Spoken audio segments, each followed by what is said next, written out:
We're ready for UCLA and OU. Time now to join the third member of our team on the sideline, the All-American girl, Jenny Taft. Well, Gus, the last time these two teams played was 2005. Adrian Peterson was a Sooner. Well, the Bruins won that game, but 13 years later, this is a new-look UCLA led by Chip Kelly. He is well aware just how good of an opponent he is facing today, but their schedule doesn't get any easier from here on out. We asked him about it earlier this week, and he said, we don't want to play easy teams. If you want to do that, you're not a competitor. And as for Lincoln Riley, his message, forget the fact that the Bruins lost their opener. This is a quality opponent coming into our house to play. These non-conference opportunities don't happen every day. We will be ready to go. All right, Jenny, thank you very much. Perfect weather for football. Last week, folks, when we were here for the Florida-Atlantic game, it was about 95 degrees at kickoff time. Today, a cool 70 degrees, and we're ready for OU and UCLA. Gus, generally, you're never as good as you think you are. You're never as bad as you think you are. We thought OU were world beaters after last week, and we thought UCLA was going to struggle all year. Something tells me UCLA is going to play better than we think, and OU might struggle to keep that same pace and excellence that we saw against Florida Atlantic. OU won the toss, deferred, so UCLA to receive. Austin Seibert will kick it away. Darnay Holmes and Darius Pickett back deep for the Bruins. Oklahoma, UCLA, and we're underway from Norman. This one kicked deep into the end zone for touchback. And so that will bring out Dorian Thompson-Robinson. For young players, generally their biggest jump comes from game 1 to game 2. Now, he didn't start in week 1, but he played the majority of the game after Wilton Spate, the graduate transfer, went down with a back injury. So his first start here comes today. This game plan will likely look different for UCLA fans than it looked last week.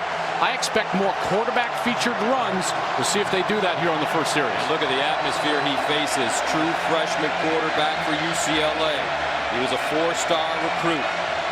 Arrived in Westwood this summer. First down and 10 at the 25. He'll roll out, throwing the run. That one sailing high, intended for Caleb Wilson. They're trying to get the ball to really one of their most sure-handed offensive weapons, the tight end, Caleb Wilson. His dad played here at Oklahoma back in the 80s. It's got to be quite a thrill for him to come here and play on this field like his dad did back in 1988. That brings up second down and 10 at the 25. Joshua Kelly, number 27, the pistol back.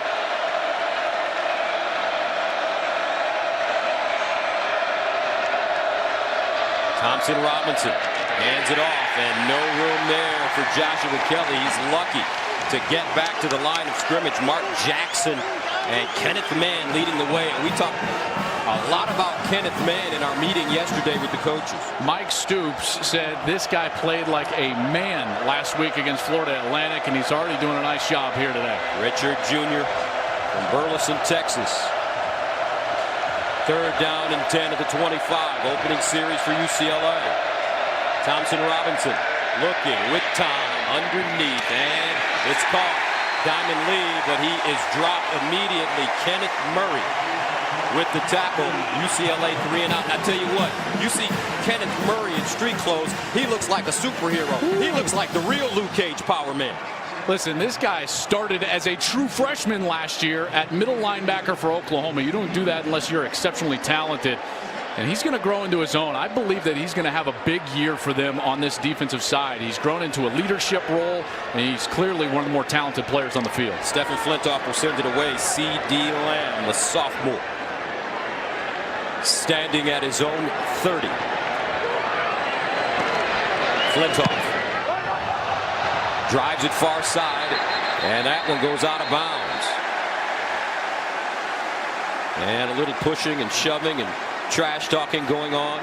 Special teams between these two fired up programs. So it looks like Oklahoma will have the ball around the 45-yard line. Great field position for Kyler Murray, making his second start this season, replacing Baker Mayfield, 6th overall college start. I think the perception, Gus, is that he's more experienced than he is. You know, this is only his 6th start, and he does need to continue to get reps get his feet wet, and continue to prove that he can consistently get the ball down the field and throw it with accuracy like he did in week 1 in the passing game. He was 9 of 11 for 209 yards, 2 touchdowns, 4 carries, 23 yards, and he left the game with 4 minutes remaining in the second quarter. 1st and 10 at the 45. And I thought Lincoln Riley was very false start. Number 56, offense. 5-yard penalty. So first down. I thought Lincoln Riley had some interesting comments about taking on UCLA compared to Florida Atlantic. You're taking on Division I athletes, big-time Division I athletes in this game. It's going to be a difference. There's just a difference with the Power 5 program, all right? And Lane Kiffin would even tell you that, the head coach of FAU. They're going to be dealing with some guys that can clearly run, including an outside linebacker that was a 5-star kid, Jalen Phillips, who's one of the better players in the Pac-12. 1st down and 15 after the penalty. Rodney Anderson in the backfield. Play fake. Here's Murray going downtown. Incomplete. Hollywood Brown, the intended receiver, no flag on the play. Darnay Holmes was right in his hip pocket, and he says, no, no, no. Well, Darnay Holmes, the sophomore, he was running step for step. Now, you're going to want a penalty if you're Oklahoma, but I think this was incidental. It was more foot contact than anything. Well, actually, no. I'm going to correct myself. What a great look from our camera crew right there. Holmes clearly arrived early. Definitely should have been a flag. Holmes, a sophomore from Pasadena, California. He went to Calabasas, 2nd and 15 at the 40. Anderson, the single setback with Kyler Murray. Here's Murray to toss it. Looks underneath. Ball caught. C.D. Lamb, what a catch. One-handed out of bounds at midfield. Yo, watch this catch. I mean, this ball is clearly behind him. Watch your right. Reach back. What?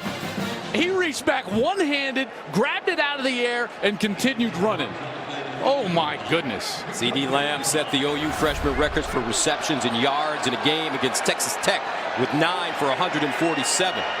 Last year, 46 catches for C.D. Lamb for 807 yards and 7 touchdowns. 3rd down and 5 at midfield.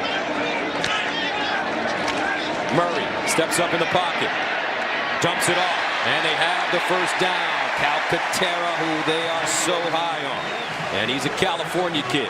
Rancho Santa Margarita.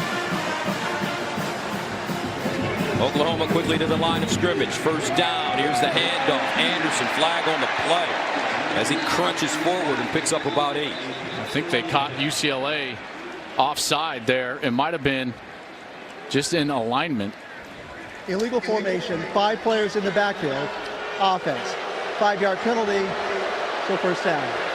Well, this is the problem when you go too fast, right? And there are some young guys for Oklahoma, and they just didn't have enough guys lined up on the line of scrimmage and get the call. I thought they were going to get Jalen Phillips, that outside linebacker I was talking about. He's lining up awful close to that line of scrimmage. Now, remember, up front, we've got Creed Humphrey making his start. He did not start last week at center, so a new center for Oklahoma than we had a week ago. 1st down and 15 at the 47. Hollywood Brown in motion. They dump it to him in the flats. That one thrown high and incomplete. Marquise Brown. Anytime you can get the ball to him in any fashion, it's a win for the offense. And that time, as a quarterback, Kyler Murray's just got to put it on his frame. You know, on those swing routes, in particular when you got fast guys like Hollywood Brown, you've got to hit him dead in the chest. Is that a hard throw? It looks like a hard throw. Very hard. One of the harder throws that you have to make because he's generally running directly away from you, and you've got to put it in about a 1-foot box on his upfield shoulder. Very difficult to do. 2nd down and 15 at the 47. Murray to throw it again. Far side, caught. C.D. Lamb tries to turn it up, and he'll be wrestled down by Nate Metters.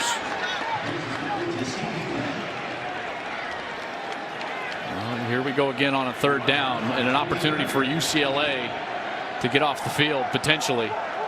Remember, on the last 3rd down, they went to Grant Calcaterra, the tight end, and he's replacing Mark Andrews, the Mackey Award winner. And Mark Andrews made his entire living here at Oklahoma on 3rd down. 3rd and 10 at the 42. Andrews in the slot at the top of your screen. Play fake. Murray sprinting out of the pocket, throws on the move, and it's caught Looks like it is a catch. That's Miles Tees, and it's a first down for OU. I think the back official may have run in and called that incomplete. Yeah, exactly. So we got the front official that's calling that a completed catch. He's got the best view of that. And the back official, the side judge, ran in late and overruled for an incompletion. So that'll make it 4th down and 10 for Oklahoma.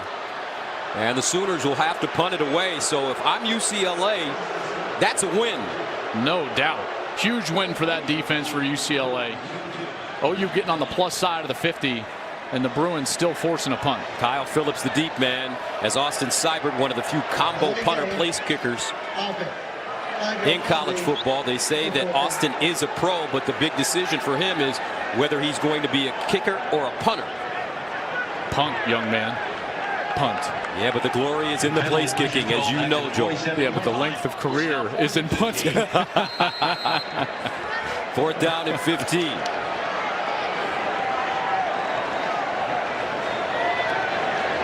Good snap. Seibert pops it in the air. And it goes into the end zone for a touchback. So Dorian Thompson-Robinson, young man from Las Vegas, true freshman, playing in the biggest game of his career at OU. He'll be on the field right after this. Just raise the bar. It is the bar. Got some NBA guys in the house tonight. Look at that. Russell Westbrook played at UCLA. For Ben Howland, that's Buddy Hield, number 14, and Trae Young, 2 former Sooner stars in the NBA now. 1st down and 10 to the 20. Thompson-Robinson rolling out of the pocket, throws underneath, and it's incomplete. Some hard hitting going on. Theo Howard, the intended receiver, but Parnell Motley, the junior from D.C. with the stop. And he just sat right in his zone and allowed that play to come to him. Then he goes low, not to the head or neck area, leads with the shoulder. That's just textbook. 2nd down and 10 to the 20-yard line. I love these DBs for OU. Motley, Buki, Norwood, Broyles, Houghton. Here's the option, and the pitch goes to Kelly. He is strung out and taken down. Kenneth Murray. Here's the problem. If you're going to run option, you've got to have the running back more even with you. Watch how the running back is way behind the pitch, and at that point he's pitching it essentially backwards. So the alignment just totally off for UCLA, and Ryan Jones is able to make the play here late, coming up along with Kenneth Murray. That's a loss of 6. 3rd down and 16 at the 14-yard line for the Bruins. Thompson-Robinson fires over the middle, and it's caught. Big time catch coming up for Caleb Wilson. Wilson down the sideline. Can he get there and out of bounds at the 20?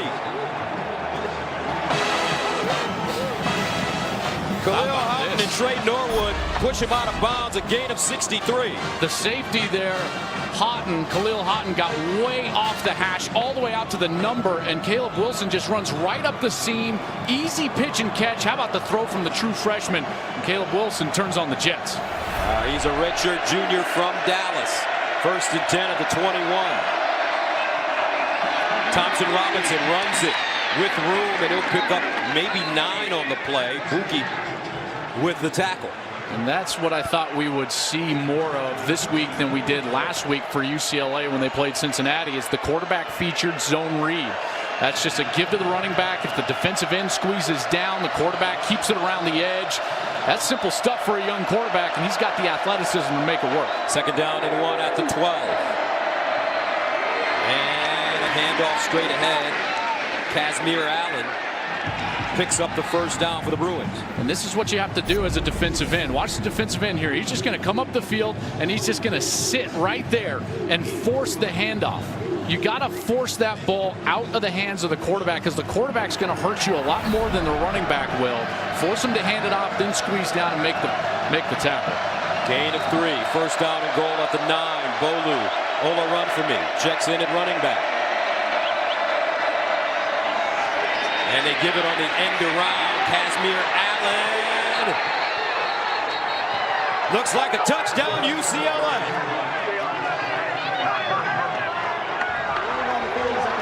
Out of bounds.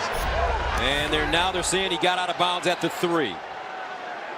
There was just an excellent block on the edge by Theo Howard, one of the veterans for this team. He was blocking Parnell Motley, squeezed the corner way down, allowed Allen to get the edge, and Allen is one of the fastest players in the entire country. He set the state record in California in the 100-meter in high school at 10.4. This dude can fly. And Chip Kelly knows about fast guys. Remember, he had DeAnthony, the Black Mamba, at Oregon. Second down and goal at the 3. All the run from me remains in the game.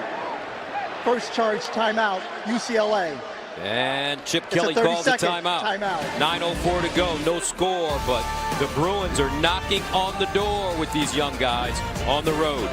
5:30 Pacific on Fox. Wilton Speight, graduate transfer quarterback from Michigan, who was the starter last week, injured his back in the first half against Cincinnati, unavailable. Second down and goal from the 3-yard line for Dorian Thompson-Robinson. And he'll hand it off. Oh, the run for me. Can he get in? Looks like he's down. There is no play.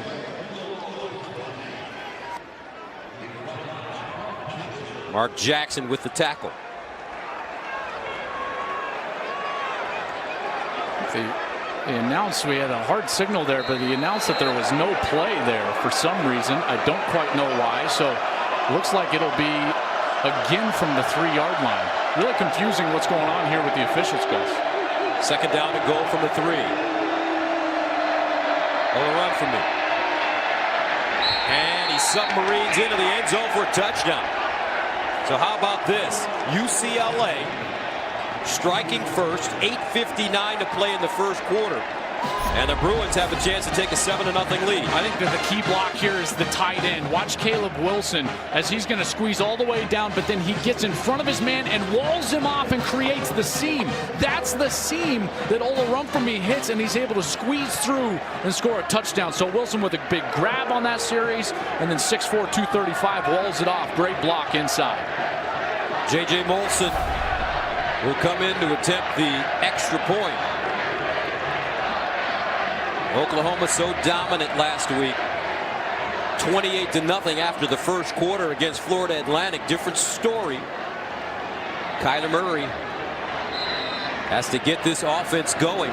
He's already thrown more incompletions in this game than he did all of last week. J.J. Molson, extra point. And it's good. 7-0 UCLA. 7-play, 80-yard drive. The Big Six company to fit your goals. So Lincoln Riley and the Sooners find themselves down at home 7-0 here in the first quarter. Yeah, just a really good second series offensively for UCLA. Really jump-started Gus by that long completion to Caleb Wilson. A nice throw from the true freshman there over the middle. Wilson sends it away. Sutton and Trey Brown are back deep. And this will be Trey Brown straight ahead. Trey Brown still on the move at the 40. It's a corner. Trey Brown down the sideline. High stepping and finally tackled out of bounds. What a return for Trey Brown, the sophomore from Tulsa. Well, you're going to get a mistake here from UCLA. Watch 24, Jay Shaw. As he comes up to take on the block, look, he jumped to the right side, and now there's a huge lane right there for Trey to take off to the left side. Easy return there, and it's all set up by the kickoff team not staying in their lanes. You've got to do your job, or else there's going to be a big play on the other side. Marcelius Sutton, number 21, with a great block on that return. An 85-yard return for the Sooners. So they'll start first down and 10 at the UCLA 12-yard line. Let's see if they go to the run game here. They did not attempt a rushing play on that first series. After last week, they had over 8 yards per carry. Anderson had over 20 yards per carry. And they're going to come out with an empty backfield here. Kyler, the only guy in the backfield. Remember, Murray's got great feet. He can run it. First down and 10 at the 12. Big lanes in the defense right now, too.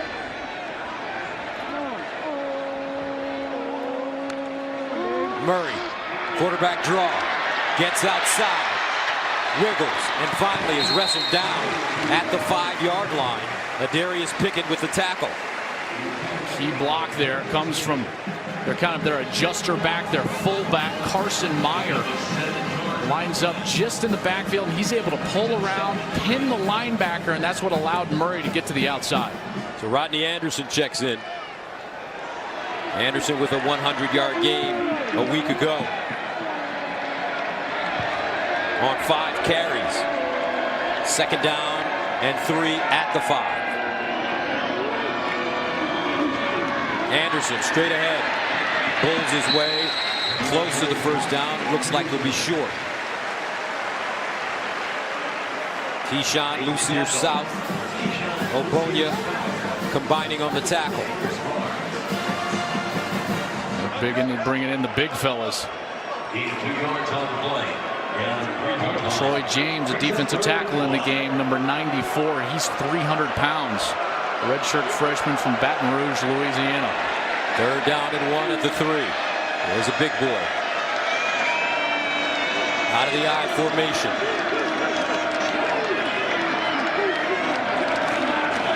Anderson. Touchdown Sooners. Mr. Anderson.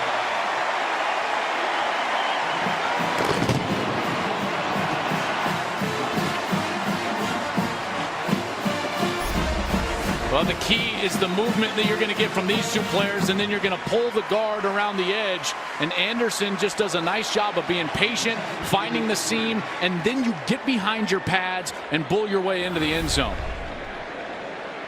So Rodney Anderson with the touchdown. Oklahoma extra point. Seibert. And we are level at 7.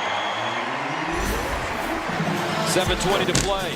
1st quarter, big time return for Trey Brown, and Oklahoma levels it 7-up. Last week, Joel. Well, they scored 63. I don't think it's quite made for that. You know, they've been running that schooner forever. As we take a look, 3 plays, 12 yards, 139. Big play. Trey Brown, 86-yard kickoff return.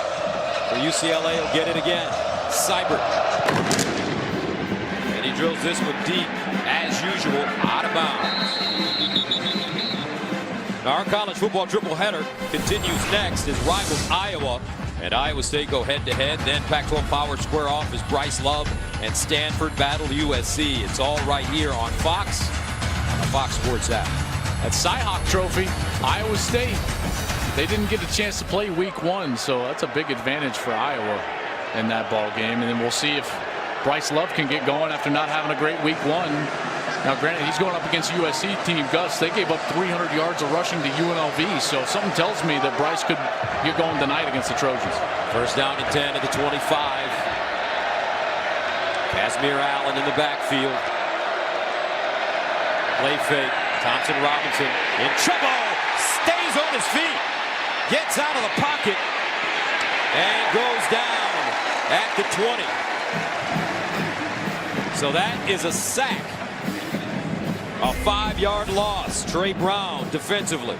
Just an unbelievable job escaping the pressure in the backfield. But this is where the true freshman mistake happens. Once he's out on the edge, throw the ball away. Create 2nd and 10, not 2nd and 15. And that's what it is. 2nd and 15 from the 20-yard line. Play fake. Thompson Robinson, and he is smashed. Kenneth Murray, shot out of a cannon. Power man. And it wasn't even a blitz. Watch, Gus, as Murray is just going to sit. Now he's going to come. Boom. Right up the middle. But he didn't come right away, which allowed that offensive lineman to get separated, creating the seam. And then here comes Kenneth Murray for the sack. Also, Neville Gallimore was a disruptor, number 90. 3rd down and 21 at the 14. Roll a run for me. Comes into the game. And they'll give it to him. Conservative play for Chip Kelly. Amani Bledsoe, first man to hold a run for me. And the Bruins will have to punt. It was conservative, you're right, partner, but it was the right call with a young quarterback, because a punt is way better than an interception right there or a fumble or some sort of mistake. you get the crowd noise up a little bit. You can clearly see the elevated heart rate and the pace of play starting to get a little too quick for your offense. So a nice play call there. CeeDee Lamb, the deep man, as Stephen Flintoff stands inside his own 5. Gets it away. Oklahoma blocked a punt last week against Florida Atlantic. CeeDee Lamb at the 30. Trying to get outside, and he's ridden out of bounds inside the 30-yard line. Good special teams coverage by the Bruins. Let's go to Greg Wolf in Los Angeles for a game break.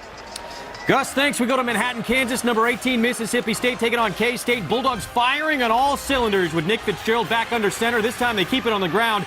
Kylan Hill, 28-yard touchdown run. Has 100 yards rushing already on 6 touches. Bulldogs lead 17-3 just before halftime. Gus, Joel, back to you. Kansas State still struggling, and Mississippi State, that's a team that I have high hopes for this year. I love their new coach, Joe Moorhead. He was the offensive coordinator for Penn State the last couple of years, and their great run with Saquon Barkley, and I think he's going to do really good things there in Starkville, and they're off to a good start today in Manhattan, Kansas. First down to the 28-yard line for OU. Anderson bounces it outside, gets downhill, and finally taken down at the 31-yard line. As Darius Pickett and Toyaloa come up with the tackle. 2nd and 7. Murray, play action with time. Fires. Calcaterra, intended receiver. That's knocked away, but a flag. Nate Metters defensively for the Bruins. Metters was step for step, and this ball was thrown behind Grant Calcaterra. So when he stopped. Pass interference. Number 22, defense. 15-yard penalty from the previous spot. That's an automatic first down.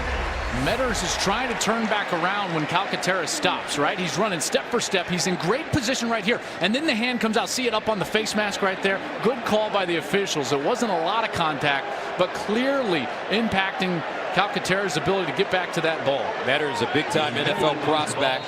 He opted for one more college season rather than the NFL draft. Did not allow a single touchdown pass last season. 1st and 10 at the 46. Anderson and Sermon in the split backfield behind Kyler Murray. I think this is when they're at their most dangerous. 2 backs in the backfield. Sermon bottled up. Tries to get outside, but terrific pursuit by the UCLA defense as Jalen Phillips gets him. A Darius Pickett also in on the play. Yeah, Phillips can run. I mean, watch Phillips. Phillips is going to be right here at the kind of the bottom of your screen. He's going to get blocked all the way down. Now watch 15. He's all the way in the middle. Now he's running on the outside, and he shows you the speed to bring Sermon to the ground. No gain on the play. 2nd and 10 at the 46. Phillips, a sophomore from Redlands, California.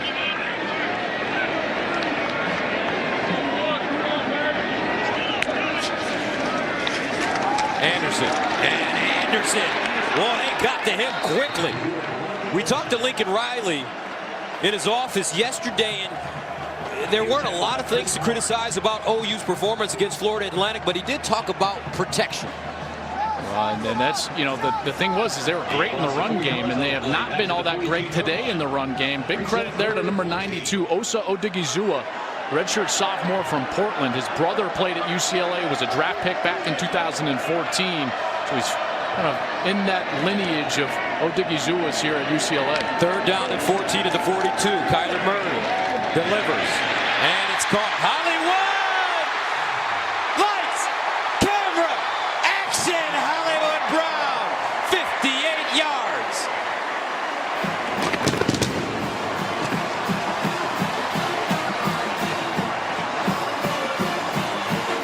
Game changer.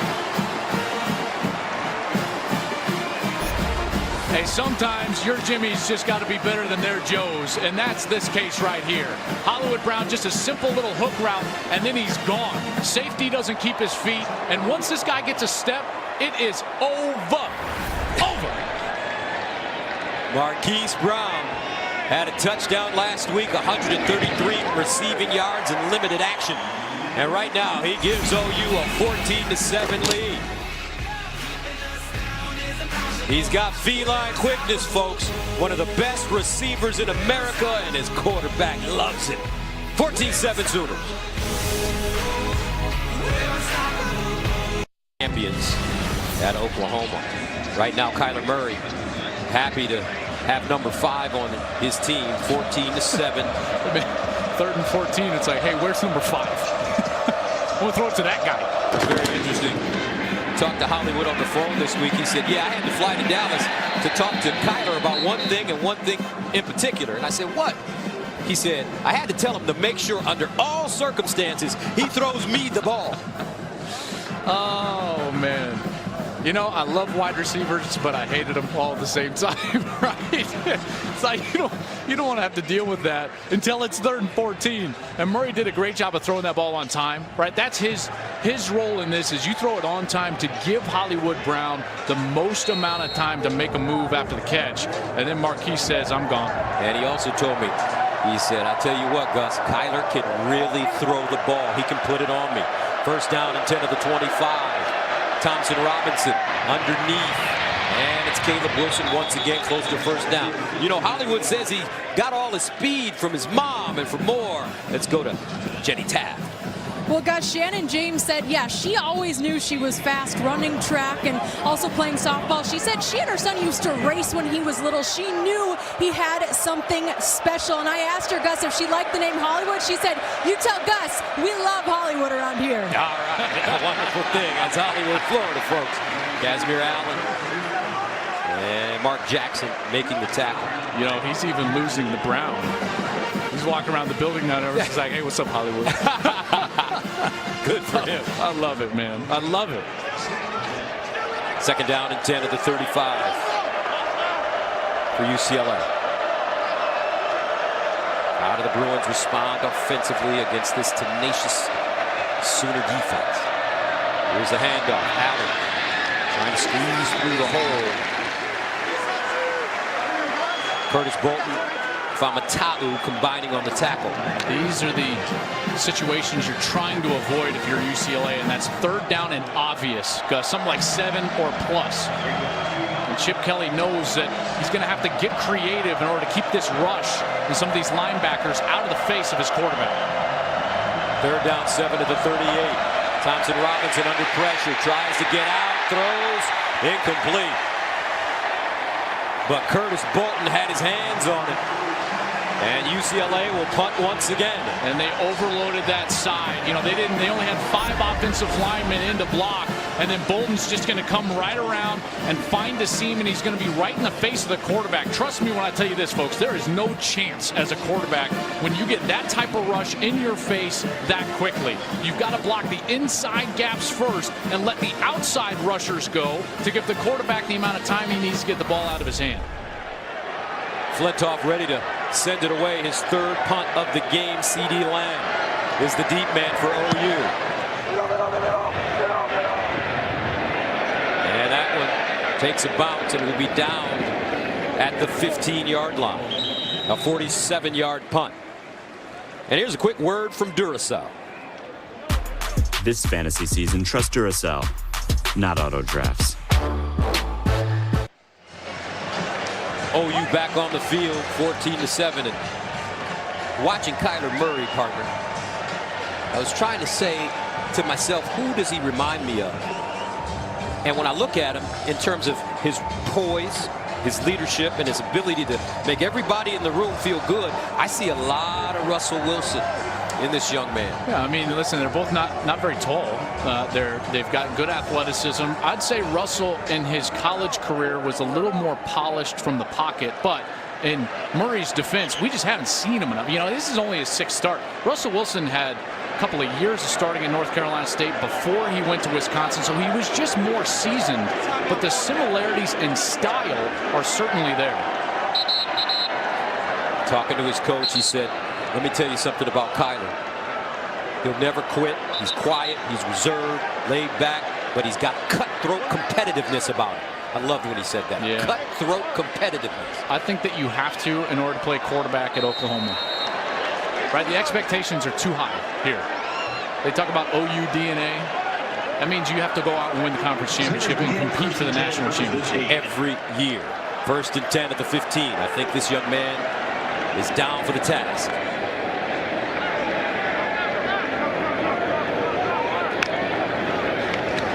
Play fake. Murray with time. Delivers to the sideline and incomplete. Hollywood, the intended receiver. That one thrown high. Darnay Holmes in coverage. Good protection there. And saw this last week with Murray. When he sits in the pocket and holds it till the 3rd and 4th man in the progression, he doesn't set his feet and the ball sails on him. And I understand how that feels. Your heart rate starts going a little bit quicker because you feel like that rush is going to collapse in on you, but he's got to relax at that moment, get his feet set, and try to throw a more accurate pass. 2nd and 10 at the 15. Murray looking. Winds up down the field. CD Lamb. Boy, he dropped that ball in a bucket. A 45-yard completion. It's pretty good coverage from Metters. There's just a little bit of a step, and out and up, he's got the step, but look how accurate that pass was. Exactly like you said it, Gus. Right on the money. 1st and 10 at the 40. And a run at this time. Anderson. High knees. Stopped by Tyree Thompson. This type of situation here, plus side of the 40-yard line, this is when you generally see some sort of play action, RPO, maybe taking a shot for Oklahoma. 2nd down and 5 at the 35.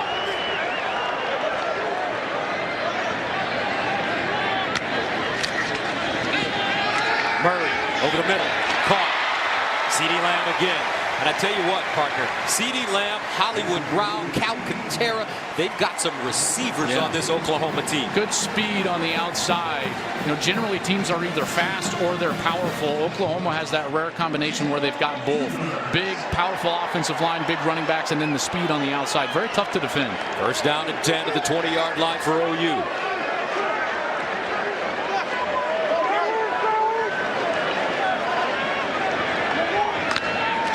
Murray looks, tries to throw that one over a defender for Anderson. And once again, we see he's having a little problem with that pass. I think personally it's a timing issue, right? I mean, Riley knows that's going to be a big play. He called the perfect play. He's got blockers set up. He's got it in the right guy's hand. And all Murray has to do, Gus, it's actually not really a pass. It's like shooting a free throw out there. You know, it's literally a flick of the wrist, and if you do throw it, generally you're going to overthrow it. It's one of those nuanced style of throws that only experience teaches you how to make for a quarterback. 2nd and 10 to the 20 for Murray.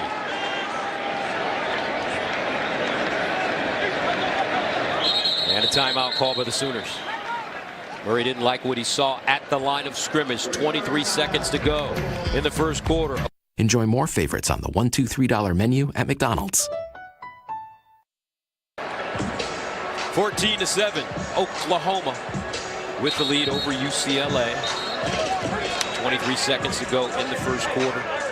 UCLA's got to force a kick here, right? I mean, they got them behind the chains here, so it's 2nd and long, Gus. And they got them into more of a one-dimensional type of mindset. They have got to think to themselves, a kick, an attempted field goal is a huge win for the defense. The Sooners have so many weapons. 2nd and 10 at the 20. Anderson. Look at the cut. And he'll get to the 10. Maybe inside the 10, depending on the spot. Rick Wade picking with the tackle. There's only 5 guys in the run box. There's 5 offensive linemen. That's a math equation, folks. You can block everybody there, hand the ball off. You're going to gain positive yards, and they do so there. And I'll tell you what, Joel, talking to Coach Riley yesterday, these offensive linemen, not only the starters, but the backups, most of them are bona fide future pros. Yeah, they generally recruit those type of guys up front. Something to watch there, though. Anderson got up a little gingerly and limped off the field. So we'll try to get you an update soon. And that's the end of the 1st quarter. Competitive 1st quarter. Sooners with a 14-7 lead. Back to Norman right after this.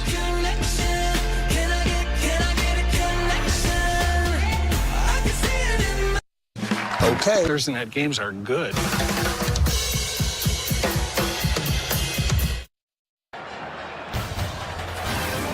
Fox College Football is sponsored by AT&T Business. Interesting turn of events here at Oklahoma. Rodney Anderson has to walk off the field and back into the locker room. Well, he just got banged up in the last play. They went and they checked his knee like once or twice on the sideline, and he gingerly walked back to the locker room. Ginny, I know you were standing right down there. What can you tell us about what transpired?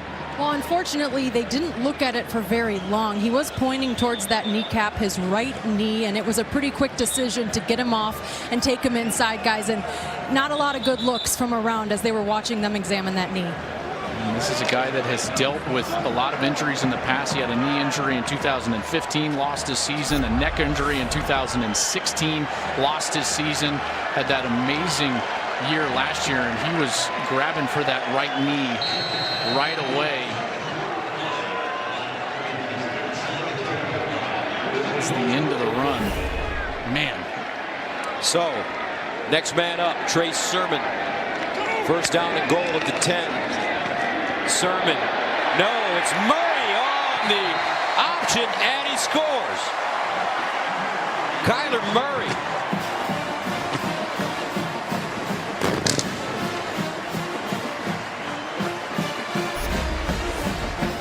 The motion is really what does this. See Hollywood Brown, he's going to be racing around in motion. That opens up the back end. The linebacker goes way out with the motion. Then the defensive end, he crashed down into the inside. Easy read from Murray, and he's a good enough athlete one-on-one. He's going to make that play. So, start of the second quarter, Rodney Anderson leaves and goes into the locker room. Sooners add a Kyler Murray touchdown to take a 21-7 lead. Let's go to Los Angeles and check in with Greg Wolf.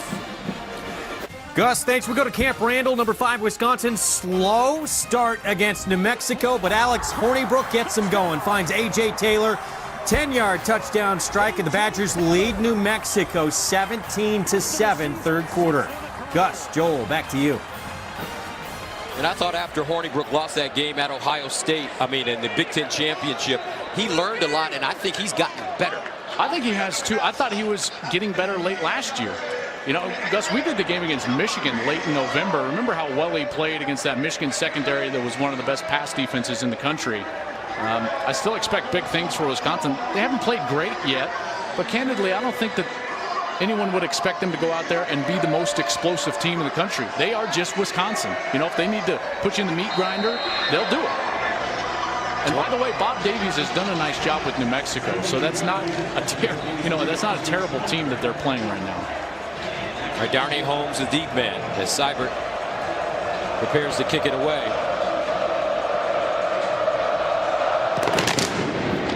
Drives this one again. Not a chance for the return man.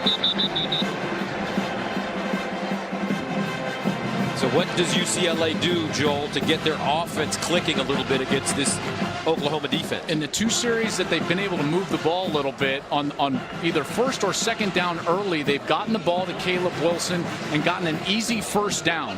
One was a big long play that ended up putting them in scoring position. Last series, they got him the ball just slipping out into the flat. Look for them to try to get the ball to either Caleb Wilson or Theo Howard, the two most experienced pass catchers, and try to alleviate some of that pressure that the front seven has put on Dorian Thompson-Robinson. First down to the 25. Thompson-Robinson hands it off. And this is Kelly. Neville Gallimore says, no way. Bledsoe in on it as well. That's a play that I feel like is a little too safe. I think they need to be more creative on first down and give their quarterback a chance on second down. 2nd and 10 at the 25. Thompson-Robinson to throw. Underneath, and it's caught at a first down for the Bruins. Nicely done as Diamond Lee found a soft spot. Good pitch and catch there, moving the chains. And again, the first down in the series, so important for a young quarterback to establish some rhythm within the series. A gain of 11. First down at the 36. Quick strike in the flats, caught. Papico. And Christian Perbico is driven down by Ryan Jones after a 6-yard gain. This is clearly one of the situations where you're going to need the short passing game in order to open up the run game a little bit later. So they've gotten a first down, a little dink and dunk here. Maybe now they can go back to the run game. 2nd and 4. Low snap handled by Thompson Robinson. Kelly picks up the first down as he slashes through. Ryan Jones, Khalil Houghton with the tackle for the Sooners. A nice read there from Dorian Thompson-Robinson. He gets the edge for the running back. It was a clear lane, gives that ball, and another first down for UCLA. Good series here. This freshman has some poise, Joel. He does. I have loved the fact that he does not flinch. He does not waver. This guy is unfazed. First down at midfield. And they'll hand it off. Allen straight ahead. Allen tackled by Ryan Jones once again. Boy, if Ryan Jones didn't make that play, he had a seam, so Jones had to fly down and make that tackle before the speedster got it in gear. 3-yard pickup, 2nd and 7 at the 47. Thompson Robinson going through his progression, steps up, nice throw, and another first down. Diamond lead. You're going to get the pressure from Oklahoma, and that pressure is going to show up right from that defensive tackle area. And he just steps up and then keeps his eyes down the field and finds a completion. Play fake, Thompson Robinson winding up. And he's tackled from behind. Nicely done by Ronnie Perkins, the freshman from St. Louis, who they're really high on here in Norman. They've got a couple of great true freshman players. One of them we've already talked about, Brendan Radley-Hiles. They call him Buki. The other is Ronnie Perkins from St. Louis, 4-star recruit, played really well a week ago, and at 254 pounds, he's very explosive and fast. You saw that on the last snap. 2nd down and 12 after the 3-yard loss. Bolu run for me. Bolu pounding forward. Neville Gallimore. I tell you, we've been mentioning Neville Gallimore's name a lot over the last couple of weeks. Yeah, and one of the things that they kept talking to us about is all three of those guys up front, Kenneth Mann, Neville Gallimore, and Armani Bledsoe. They're going to be much better just from experience, and development. And we're seeing that come to fruition. 3rd down and 7 at the 32-yard line for the Bruins. Oklahoma showing blitz. Here they come. Thompson Robinson in trouble, and he's wrestled down. He got decked by Curtis Bolton. Mike Stoops dialing up the pressure as a defensive coordinator. What I love here is that you're going to get Bolton, and he just kind of slow plays it, and then he's going to show up late. Watch how he does this, and we saw Murray do a similar thing, and then he shows up late, and he's there for the quarterback, almost like a spy. He's not a rusher right away, but Thompson Robinson's got nowhere to go once he wants to try to tuck it. So this will be the 4th punt of the first half for the Bruins. Flintoff stands at the 46, 47-yard line. C.D. Lamb, the deep man, end-over-end kick. And it's fair caught at the 7. 10:52 to go, 2nd quarter, 21-7 OU. Lead and ball right after this.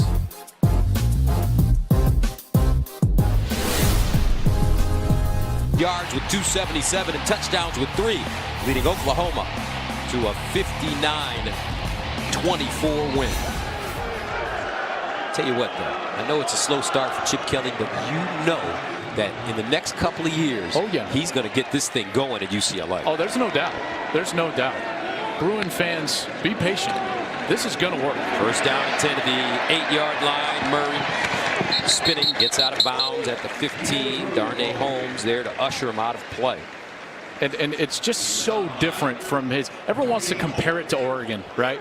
He was great at Oregon. It's going to be great here. Listen, he was the OC and was promoted from within, very similar to Lincoln Riley here. It was built at Oregon, and they just kept it going and even accelerated it to those 4 straight BCS games, including a national championship appearance. Here, he's got to build from the foundation. This is foundational, folks. This is, kind of from scratch here. This is homemade. 2nd down and 2. Sermon looking, and he'll be dropped for a loss. Think about this UCLA team. A lot of guys aren't here that were here last year. 17 guys leaving the program. There have been suspensions, injuries. And that type of turnover is pretty normal when you're going through what I would call a culture change in a program. And they're playing a lot of young players. 11 true freshmen played last week. Got a true freshman all over the field on offense and defense. But I can tell you this defense is way better than they were a year ago. They were the worst rushing defense in the country. They are much more stout already so far this year. 3rd down and 2 at the 16. Murray with time underneath, and that one is deflected, intended for Hollywood, and the UCLA defense holds, and they'll force the Sooners to punt it away. Keyshawn Lucier-South looks like he deflected that football, number 11. And he was double teamed, but did exactly the right thing, right? He didn't try to make some sort of spin move. He just took the double team, and then he said, I'm going to get my hands up in the passing lane, and he's able to bat that ball down. So Cyber to punt it away for the 2nd time at his own 2. Kyle Phillips, the deep man, standing at the 40. Low snap, handle, short kick, takes a bounce. And UCLA will have pretty good field position starting at the 43-yard line. Down 21-7. 9:26 to go. Here comes that true freshman from Vegas. Sponsored by Ice Cold Dr. Pepper, the official drink of Fansville. Welcome back to the Palace on the Prairie. Gaylord family, Oklahoma Memorial Stadium, 21-7 Sooners. Don't forget, folks, check out Breaking the Huddle with my main man here, Joel Klatt, on Facebook Live Wednesday at 5:30 p.m. Eastern, sponsored by Dr. Pepper. 1st down and 10 to the 43.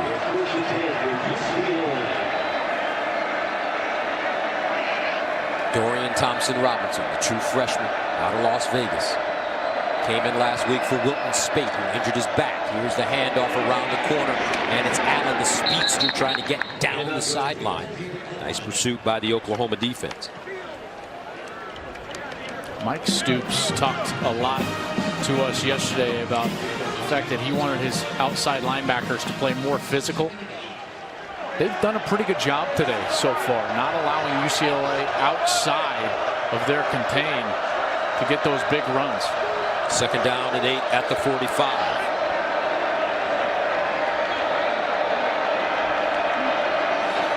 Thompson-Robinson, quick strike, and it's caught.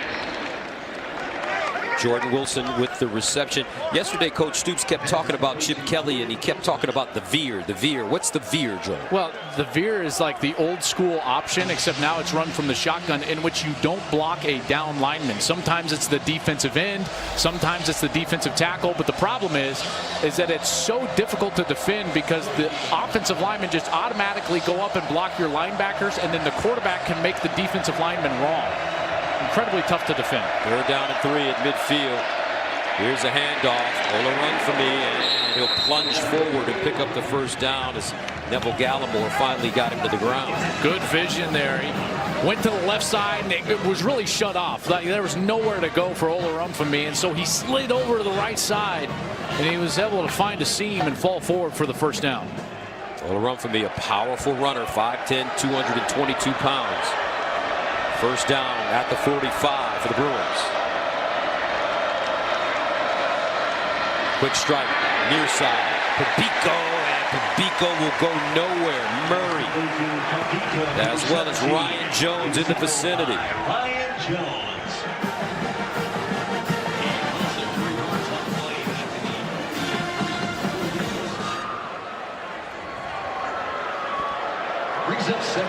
It's a loss of 3, 2nd and 13.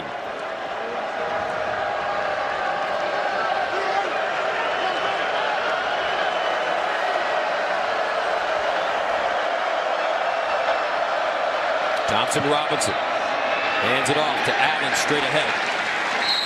And Allen will pick up a couple for Famatau with the tackle. Well, in this situation, Gus, in these obvious 3rd down situations, we've seen Oklahoma dial up the pressure and bring extra linebackers and try to disrupt the timing of the young quarterback. Let's see if they do it again here. 3rd down and 10 to the 45.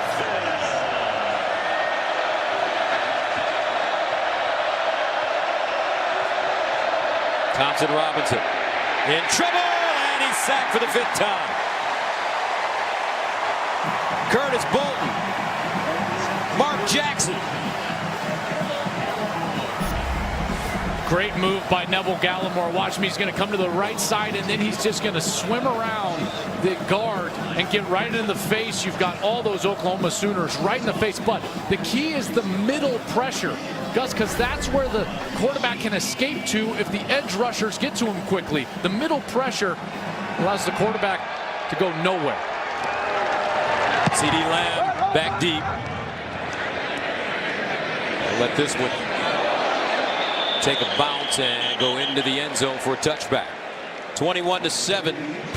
Oklahoma Sooners coming back with the ball. The defense starting to stand out. How have the Wolverines responded after last week's loss at Notre Dame? And has it been a bounce-back game for Heisman hopeful Khalil Tate? Gus, Joel, we'll see you guys at the break. All right, thank you very much, Rob. Khalil Tate throwing the ball a lot last week against BYU. I don't think that's the recipe you want. You know, Khalil Tate has not won a game as a starting quarterback in which he's thrown the ball over 20 times. So throwing it 34 times is probably not the deal. Hollywood Brown with the reception as he turns it up and picks up a 1st down.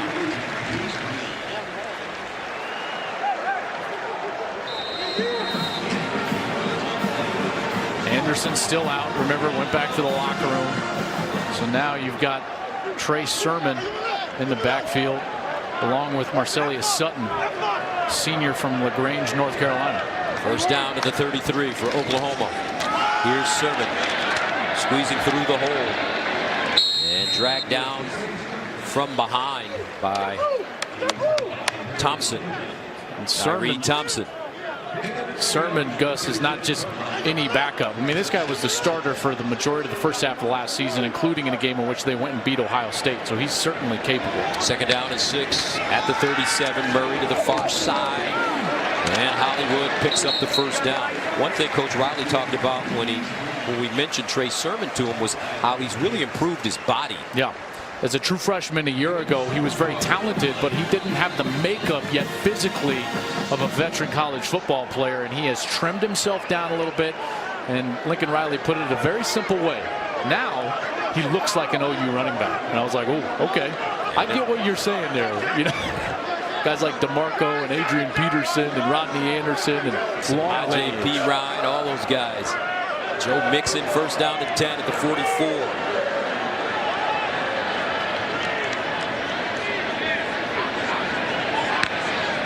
Murray sets up deep.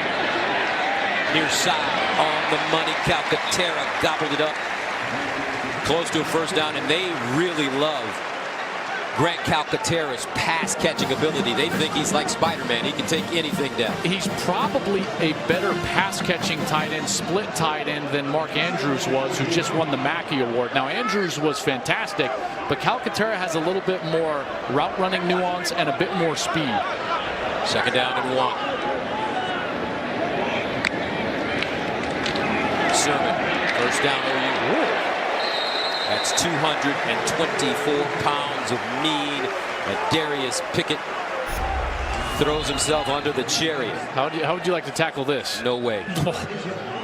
Oh my goodness. Darius Pickett, redshirt senior from Richmond, California, is a tough young man at 5'11", 198.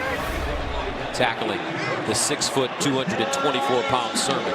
This guy, he's experienced too. 85 tackles a year ago, 2nd on the team. Did a nice job just bringing Sermon to the ground. 1st down to the 42.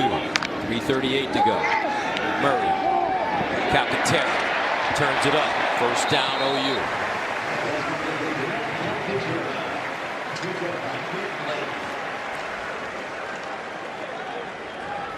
Murray has just settled in nicely. He looked a little rushed early. Saw him with 3 incompletions. Those 3 incompletions were more than he had all of last week, but he has settled in, and in this 2nd quarter played very nicely. And this series, I think, has been his best series so far. 9th overall pick by the Oakland A's as a baseball player. Got $4.7 million bonus.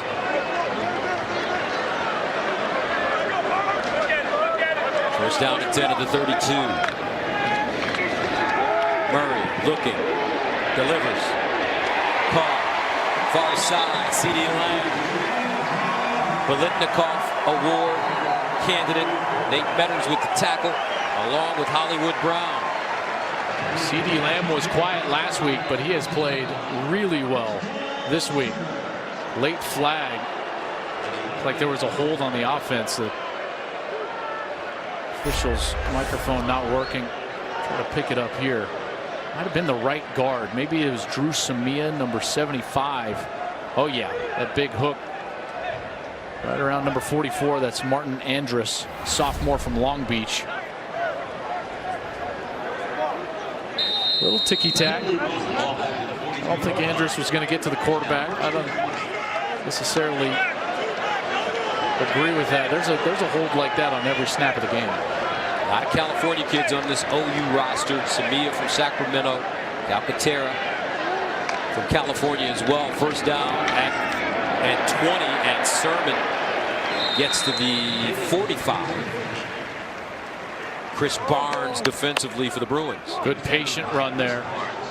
Got himself right in the crease of what the offensive line was creating. And Lincoln Riley's going to have to dial something up. Trying to get half of this back. Create a manageable third down situation. Second down and 13. At the 35. Murray to the sideline. And CeeDee Lamb again. And they call it a catch as Lamb lost his footing, but somehow managed to cradle that football. And that's exactly what they did. They got half of it back. And if you get more, that's just icing on the cake. But now you're in a third down situation where it's much more manageable for your team. And if you really wanted it, you could still run the football.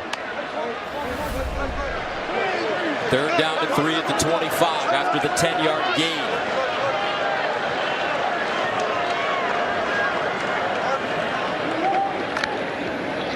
Kyler Murray looking, now decides to run it, turns it up, and gets out of bounds short of the first down. So Lincoln Riley has a decision to make. About a yard and a half short. In this area of the field, I wouldn't be surprised if they tried to go quickly and just snap the ball and go for it on fourth down, but they're actually going to take their time, bring in the big fellas. Here comes big 94 again. Gus, I love it when they do this. The defensive lineman, Troy James, 304 pounds. We saw him in on a touchdown run for Anderson early in the game. He'll be lined up at fullback. Fourth down and 1 at the 23. Can UCLA get off the field? Here's a handoff, and the Bruins do get off the field. Nicely done by UCLA. Odighizuwa makes the play. Just right through the defensive line, into the backfield, and gets Sermon to the ground. Great play by Odighizuwa. UCLA insurance. Competitive first half. Oklahoma with a 21-7 lead, but UCLA, especially defensively, not backing down.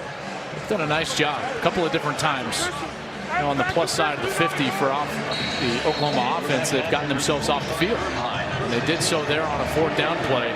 Now their offense has got to respond here, put some points on the board before the half. First down at the 25-yard line. Hold a run for me. Going to be lucky to get back to the line of scrimmage. Amani Bledsoe and Kenneth Mann combining on the tackle. I got to tell you, these first down run calls are just putting them behind the 8 ball. And they're going awful slow here. Not trying to get the point. I mean, now we're inside of 51, now 50 seconds. This is just taking far too long for UCLA. Second down and 9 at the 26. Oh, man. I mean, this was an opportunity to let your freshmen cut loose a little bit, and they're just going to go into the half down 14. It'll run for me again. Coming up at the half, Rob Stone, Dave Wannstedt, Matt Leinart, and Robert Smith are standing by with the State Farm halftime show. Gus, 2 timeouts. They had 1:13 left. I mean, I understand he's a true freshman, but a score here, any type of score, would have gone so far. I just don't. I don't like that. I don't like the conservative play here for the Bruins. Well, he's got a true freshman, as you mentioned.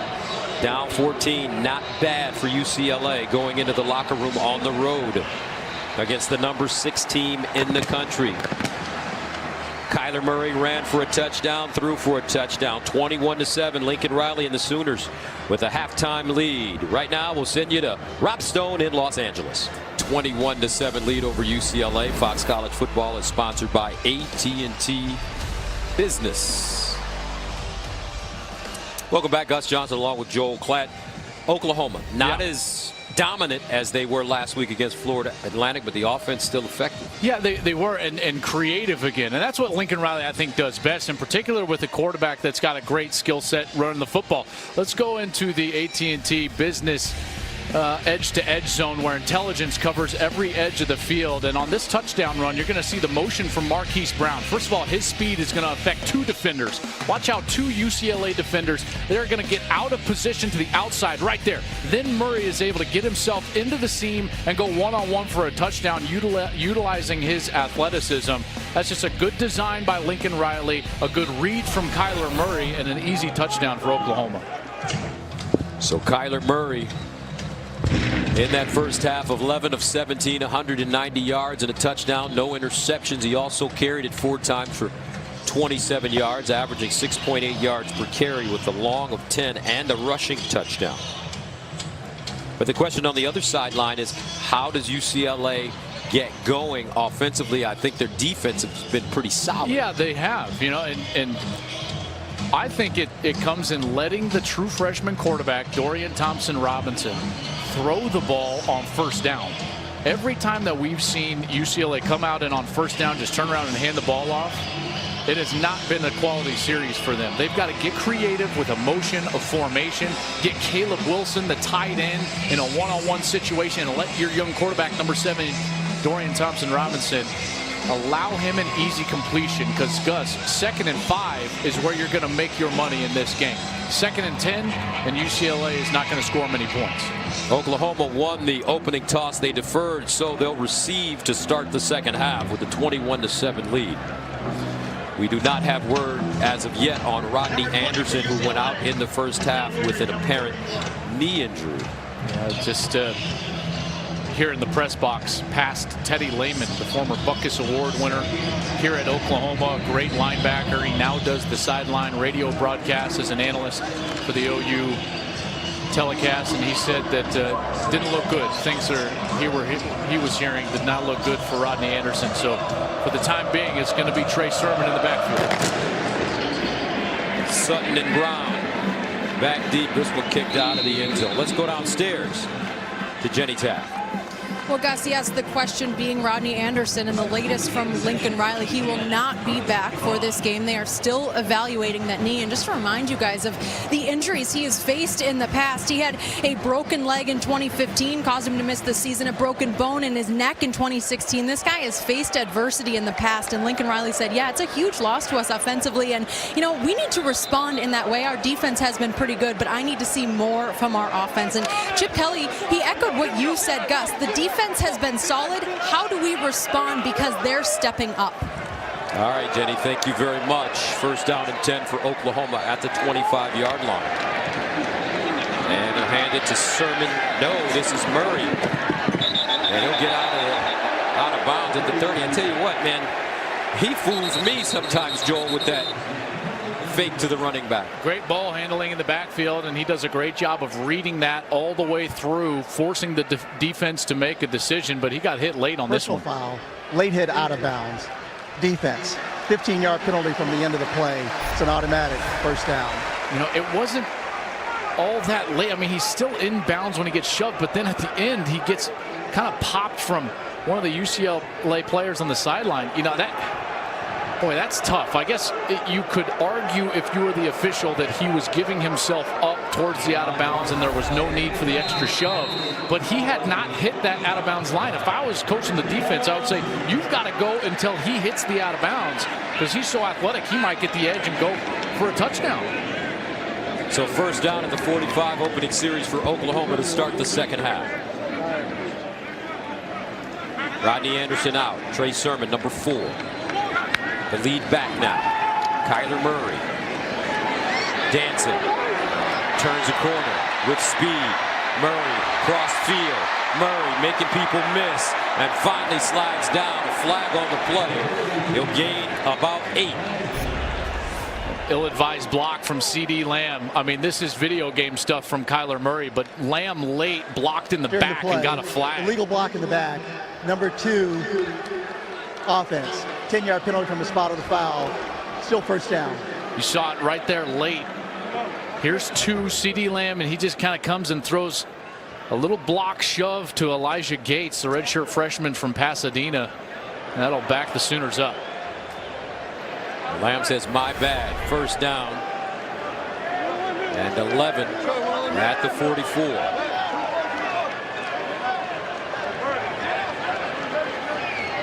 Boy, these safeties are awful close to the line of scrimmage. You just get the sense that they're going to go deep to Hollywood on one of these plays.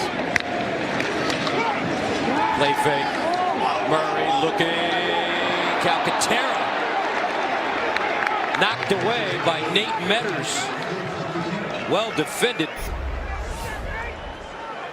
Earlier in the game, Metters got a pass interference because he grabbed late. There, he gets his hands off of Calcaterra right as the ball is about to arrive and then fights with his hands as he's trying to catch it. That's great coverage from Metters. Excellent job. Metters, a senior from San Bernardino, California. 2nd and 11 at the 44. Sermon, and he is broken down in the backfield for a loss once again. I tell you what, this UCLA defense is playing some strong football. Tyree Thompson with the tackle. And that was just a poor read from Sermon because the block was actually going to be made there.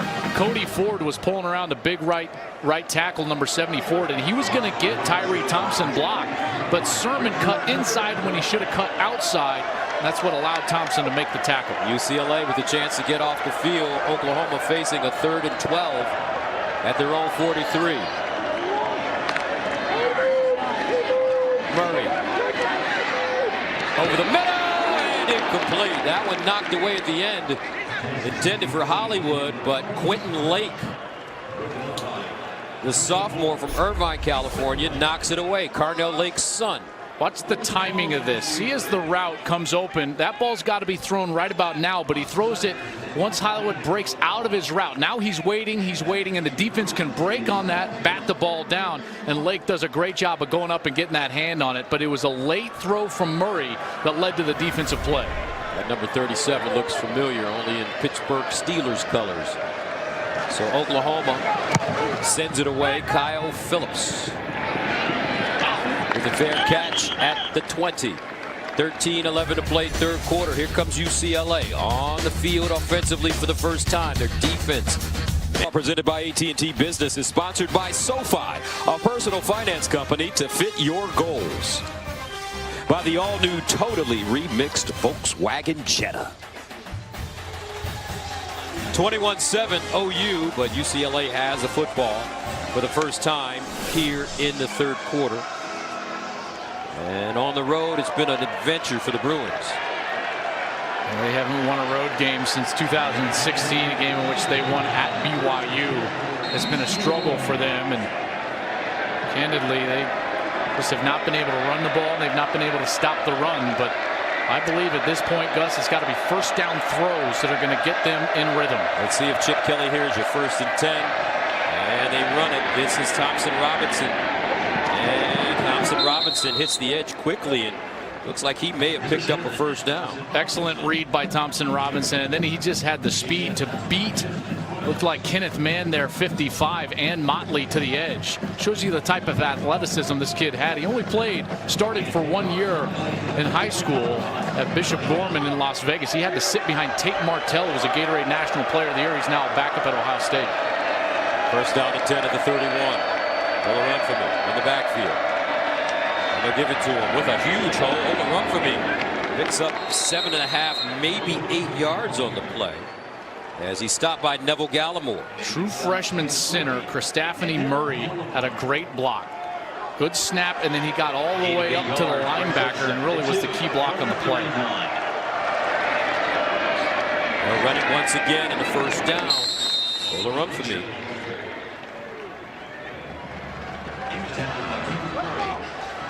good tempo here. We haven't seen them work with tempo a lot, but they do have good tempo in this series, getting up to the line of scrimmage.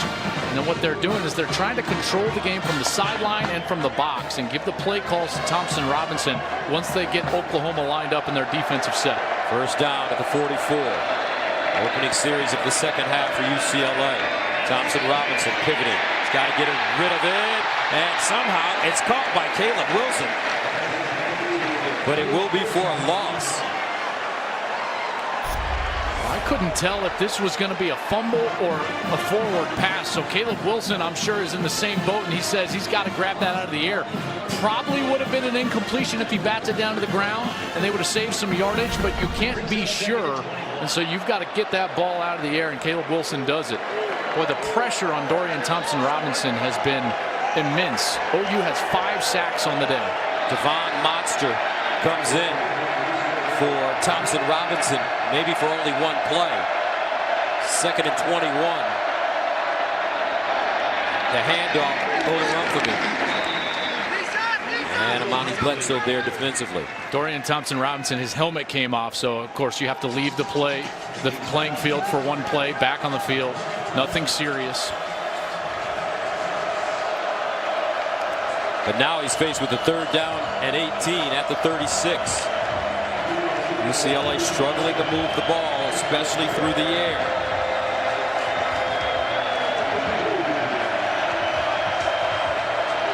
Asmir Adam, the speedster, in the backfield.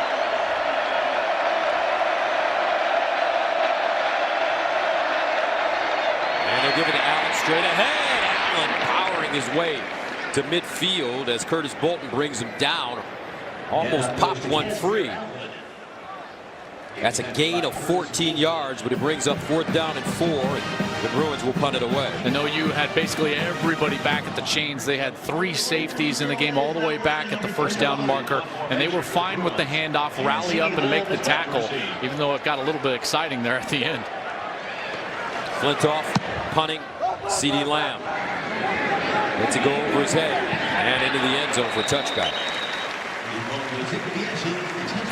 Little over 10 minutes to play in the 3rd. Kyler Murray and the Sooners offense back on the field when we return.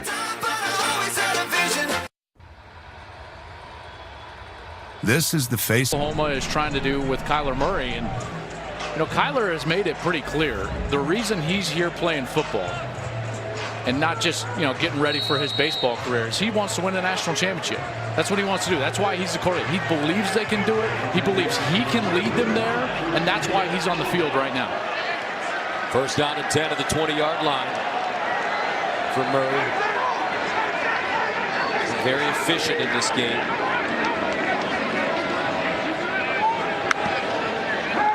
He'll throw it all day to throw the ball. Underneath, Hollywood Brown with the reception and the 1st down. And Marquise Brown may be cramping up.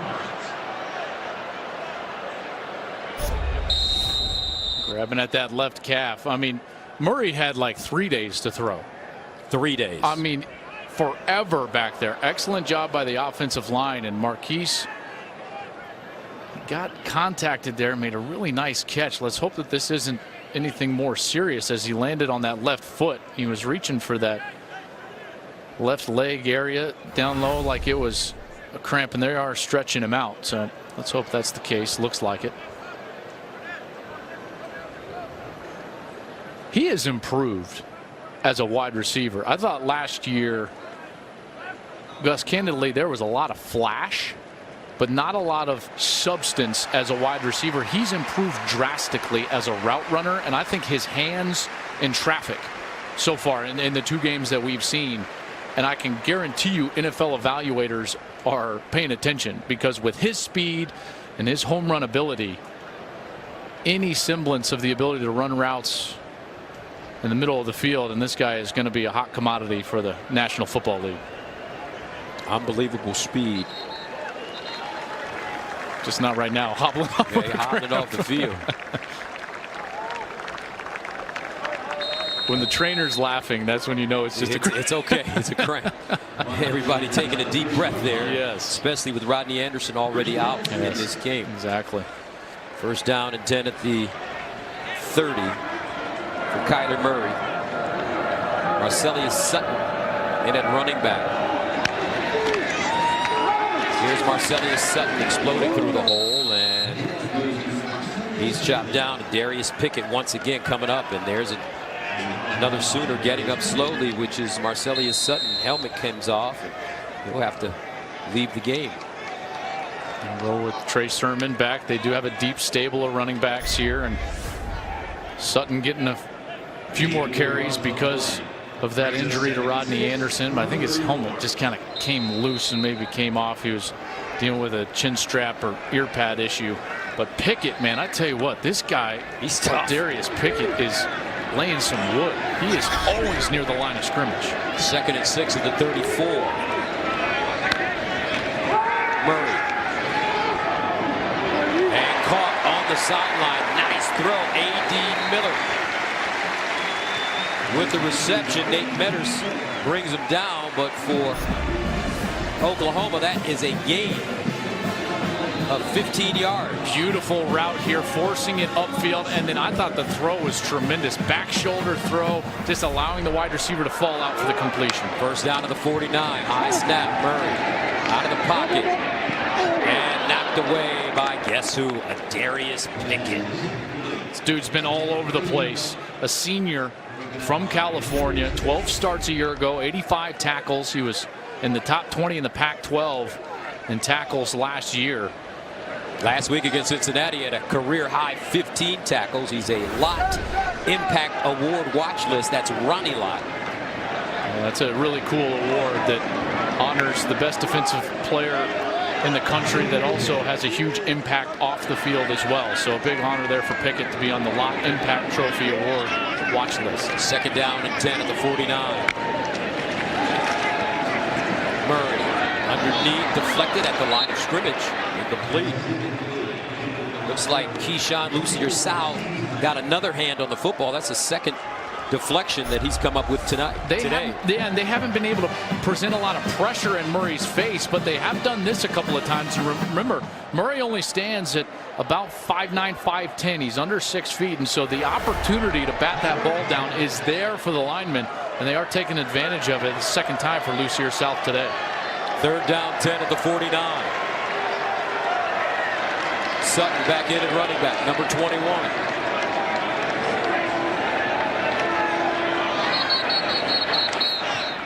They were all messed up in their formation, and Lincoln Riley just took a timeout from the sideline. 8:31 to go, 3rd quarter. Timeout on the field. 21-6. Let's take a quick look back at how we got here. It was UCLA early. Bolo Olorunfemi, he wound up in the end zone. And then OU started getting it going. Rodney Anderson and Marquise Brown on a long 3rd and 14. Caught it, gone. Turned on the Jets.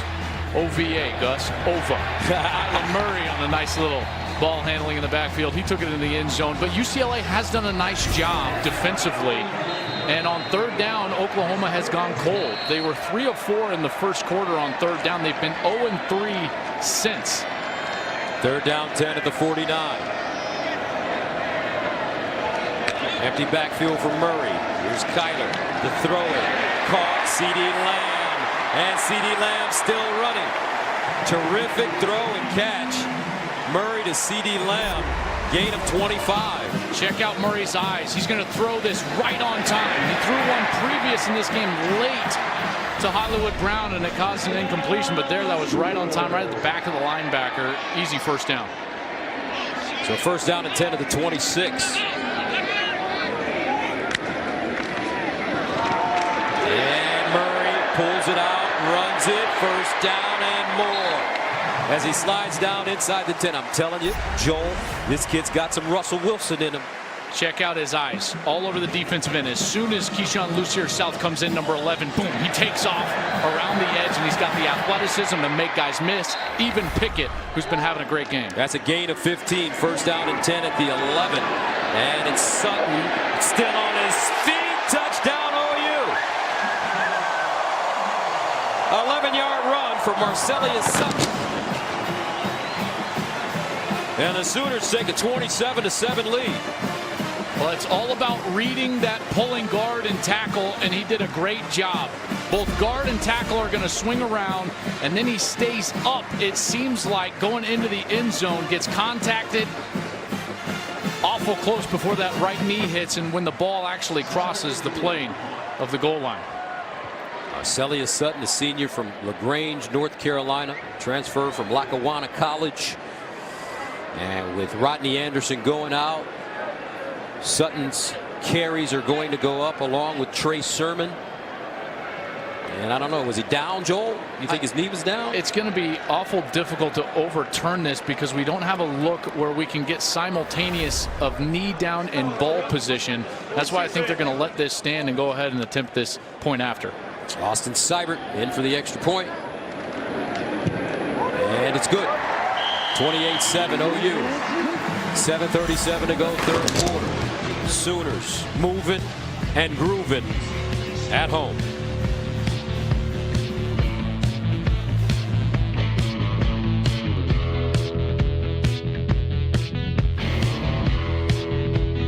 After the first quarter, they were out of here. Listen, and I couldn't blame them. I couldn't either, and I give them credit for being here, right? I mean, there's not many fan bases that would have shown up like they did last week, but this is one of the great fan bases in all of college football, and it's a joy to come here. It really is. Now, it wasn't a joy to play here, but it's a joy to come here now and witness games. Much better now, right? Yes. Now, with the start of the college football season, college basketball is not far behind. And this Thanksgiving, we have a real treat for you on FS1 and Fox. The 2018 Continental Tire Las Vegas Invitational features 4 elite programs: Michigan State, North Carolina, Texas, and UCLA. That's coming this Thanksgiving. Tickets are on sale now at OrleansArena.com. How about that? How about those brands? Gotta love that. Wish I could be there. But I think Michigan-Ohio State is a pretty big game, too. Which one do you want to go to? First down to 10 of the 25. Oh, man. Kelly. There's Buki. That's right, Buki. Bradley Hiles. I tell you, this young man, they say he's got a cult-like following. I mean, he's got like 154,000 Instagram followers. He's a true freshman. It's incredible. Wise beyond his years. 2nd and 5 at the 30. And a handoff to Allen, trying to pick his way forward, and nothing doing. Mark Jackson, first man to him.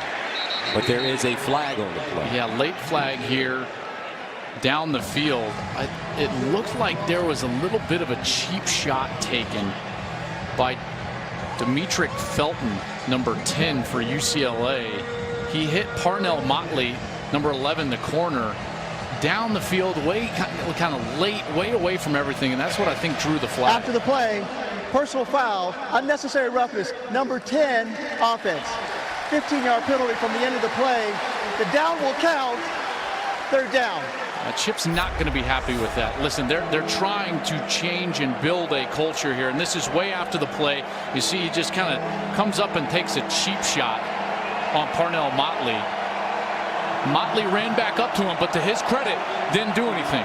You know, just some jawing there, and Motley, at least for his part, did not come up and shove back and draw another penalty. Third down and 20 at the 15. Allen.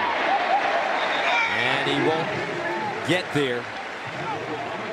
Right now, this Oklahoma defense bend but not break philosophy as they force UCLA to punt it once again. Yeah, those long third down opportunities, Gus, you're exactly right. Bend, don't break. They're fine giving up that 10-yard carry, rally up, make the tackle. Hey, man, you listen well. Maybe I should be an analyst. That's where I hear the... Hey, stay in your lane. I like you, buddy. Look at you. Here's C.D. Lamb. Straight ahead. C.D. Oh, Kenny. Woo! Shake. Bake. Kenny's finally taken down. C.D. Lamb doing it on all sides. A 66-yard return. Mo Osling with the saving tackle. See, my man, that's when you're great. That call was amazing, and that return was amazing. CD Lamb, he's looking back. That's the last tackle he needs to break, and he's unable to do it. You got to wonder if he doesn't look back and he just looks forward and tries to turn on the Jets. Is he able to pull away and potentially score? That was Mo Osling chasing him down, makes the saving tackle. You know, I was listening to my boys on the franchise when I was coming to the stadium today, and one of the commentators said, be careful. Today is going to be a big day for CD Lamb, and man, was he right. Yes. 6 catches, 111 yards, and a punt return like that. And all of a sudden, OU in better shape. First down and 10 at the 11.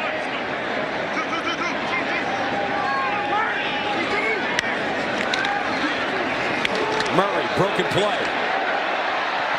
And Murray goes down at the 10. Toiloa with the tackle. Looks like there was some confusion, partner. Well, that was the exact same play they ran on our AT&T business edge-to-edge highlight there out of halftime. It's the exact same play, but UCLA was ready for it. And you see the confusion. I thought it wasn't necessarily confusion as much as it was the hole was just not there on that side. The motion didn't pull the defenders out. There was nowhere to go, and Kyler Murray just kind of ducked with it. Second down and 9 at the 10. Murray looking. Murray in the end zone. Touchdown, A.D. Miller. This Oklahoma team, Joel Klatt, is good as it gets. Alabama, Clemson, Georgia, watch out. I'll tell you what, that hole in the back of the end zone, it was so small, and Murray does a great job of anticipating the throw right over the safety and the linebacker's head before they could even get their hands up. 34-7, 5:19 to go, third quarter. OU starting to pour it on now. Extra point, Cyber goes down. 35-7 OU, the number 6 team in the nation. Picking up on where they left off last week against Florida Atlantic. Kyler Murray starting to show that this is his team now, and he's got his boys with him. It's time for some straight talk. It's true, the big wireless companies have great coverage. Great coverage. That's because of all these cell towers. Glorious, isn't it? But guess what? Straight Talk Wireless runs on the same 4G LTE networks for up to 30% less. Get the ultimate unlimited plan for just $55 a month, no contract. Why haven't we switched? You really should. It's a really good deal. Now get $100 off the latest Samsung Galaxy smartphones. Straight Talk Wireless. Kyler Murray, 15 of 25, 250 yards passing and 2 touchdowns, no picks. And Oklahoma takes a 35-7 lead. I'm so impressed with the way that he's played because he's shown so much composure. And Gus, I think that his accuracy has improved as the game has gone on. He's been more calm in the pocket. Now, I think you also have to give a lot of credit to the offensive line because he has not dealt with a lot of pressure. And that was something that you touched on, that Lincoln Riley told us in our meetings yesterday, that they were not all that happy with their pass protection last week against FAU. Well, they're going to be ecstatic with that pass protection when they turn this film on because Kyler Murray has had nobody in his face when he's been reading the defense. I think that accuracy criticism is a bit much considering he only played a few games at Texas A&M. He only started 1 game last year. He's got to play. You're a quarterback. You got to play. You got to have an opportunity to get out there, I would imagine. No substitute for reps. And I got to tell you, he's been awful good today. Let's go downstairs to Jenny. Well, just wanted to let you guys know that Rodney Anderson is back on the bench, but in his street clothes, a large brace on that right leg. Now, plenty of teammates coming up to him, checking on him. No further update on the severity of that. And as for Hollywood Brown, he was spending a lot of time still stretching out his legs. Looks like he's still dealing with something a bit there, guys. All right, thank you very much, folks. I got an incredible story on Jenny Tabb that I want to tell you as soon as we get an opportunity. How about this? Let's do it now. Jenny Tabb walked on at Boston University on the lacrosse team. She was a hockey player coming out of Minnesota. She walked on, got cut. Coach emailed her telling her that she got cut. She told Coach, give me 2 weeks and I'll be just as good going to my right as any player on your team. She came back 2 weeks later. Coach handed her number 5 and said, welcome, you were right. 2nd and 10, that ball knocked down. I love that story. I love that story. Buki Wilson, Buki Radley Hiles, and Jenny, there's no substitute for perseverance at this level, is there?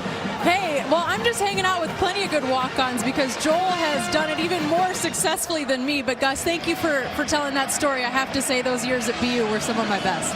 That's right. JT, 3rd and 10 at the 25. This young man, he's going to persevere. He's going to be a good one. Thompson Robinson getting his experience right now as a true freshman. He'll throw it. And incomplete. You know, I've been in these situations, and this is the ultimate baptism by fire. And there's nowhere else to go, right? I mean, listen, he's the guy. He's the future. You know, there's nowhere else for Chip Kelly to go, right?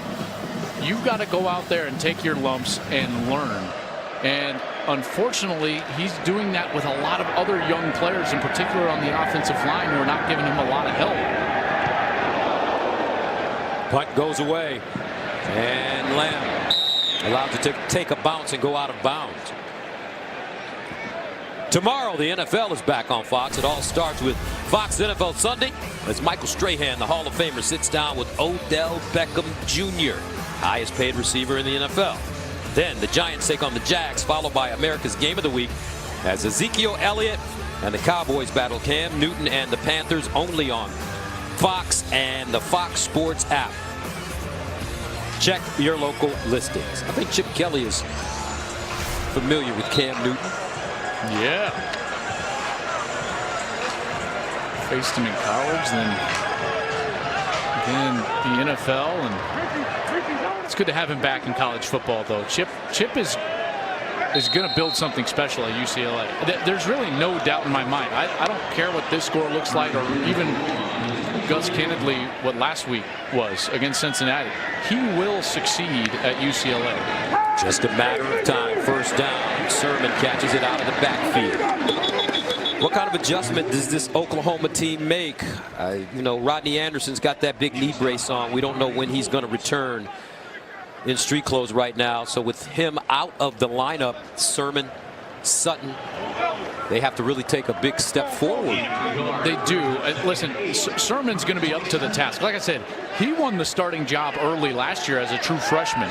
He was the starting running back when they went to the Shoe and beat Ohio State in that great game. And then Rodney Anderson had the amazing, last 8 games of the season. So they're ready for this. Murray. Incomplete, but C.D. Lamb. What? Now he's showing off. I mean, the guys at the franchise must have hit him in his ear. Here's what's crazy is that foot. I know this sounds crazy. His foot was not that far from being in bounds. I think it barely hit the sideline. He's going to go back to the huddle and be like, hey, just wanted to let you know that I could. 3rd down and 8 at the 27. That was crazy. That was incredible. Odell Beckham type reception.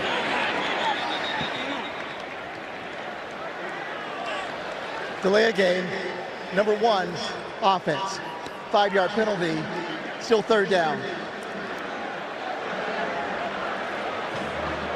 It's going to give UCLA a great chance to get off the field here. Murray's got to know better than that. Understand where the play clock is.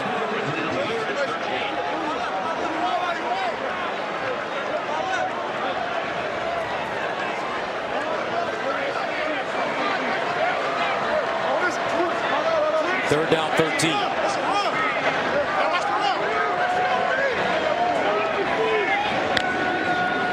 Murray with the handoff to Sutton. And Sutton breaking tackles, and he picks up a first down. A 14-yard gain on 3rd and 13.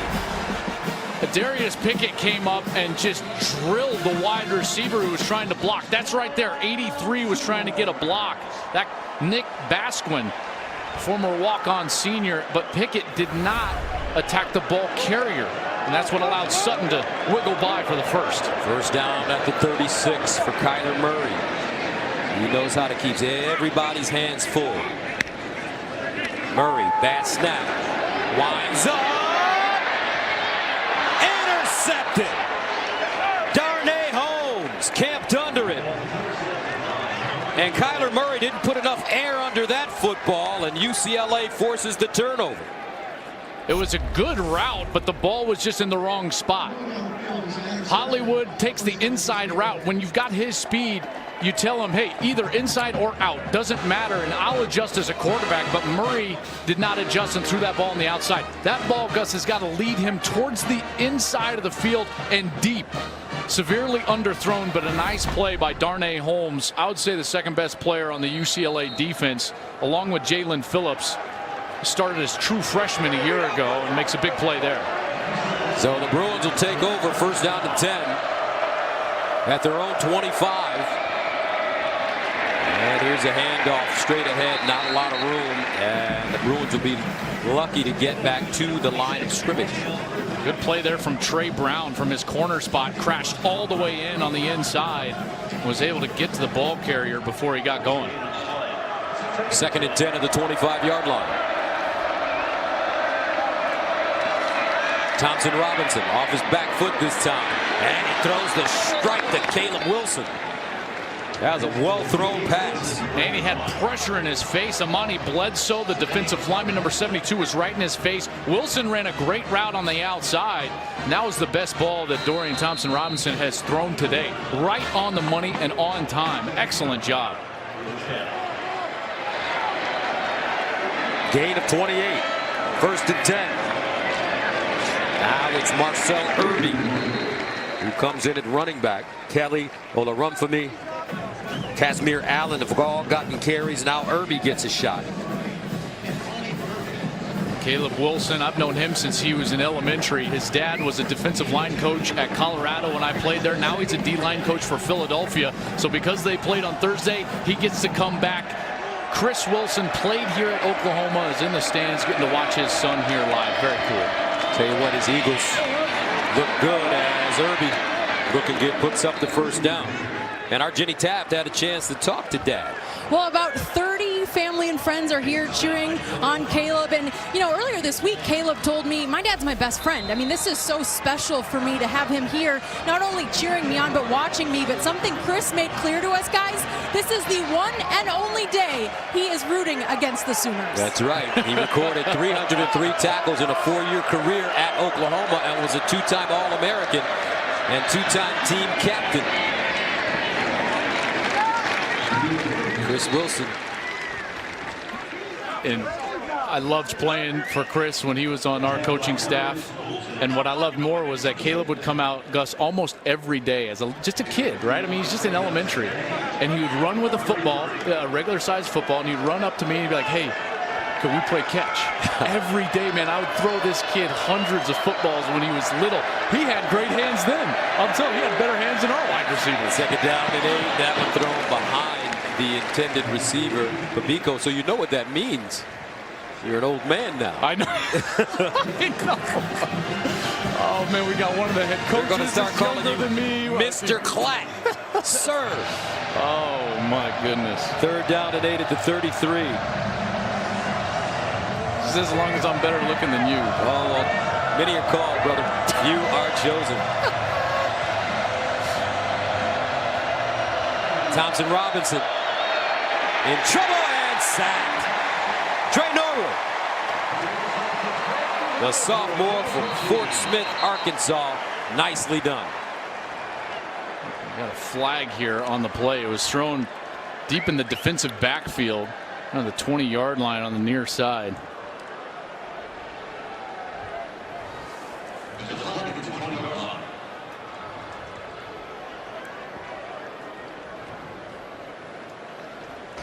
There's no foul on the play. Fourth down. Well, Mike Stoops is getting everybody involved. They're blitzing from everywhere. Troy Norwood is a corner. He's lined up on the slot. He comes on the blitz, UCLA has just been unable to locate some of those blitzers, and he was a free rusher.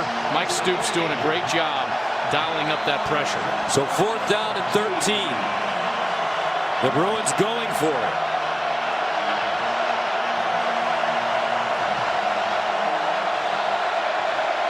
Thompson Robinson. Batted in the air and incomplete. Wilson, the intended receiver, and the Bruins will turn it over on downs. This Oklahoma defense is swarming to the football. Justin Broyles in on the play.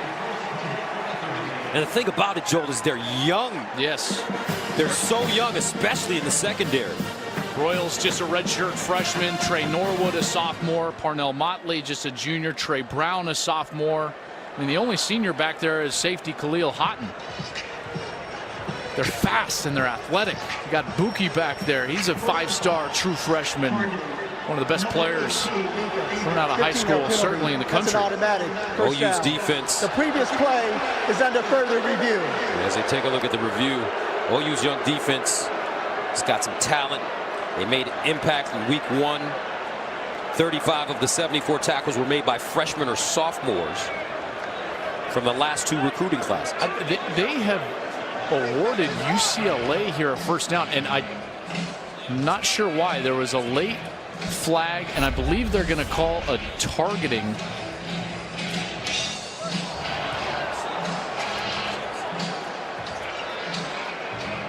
It's got to be on Bolton, number 18.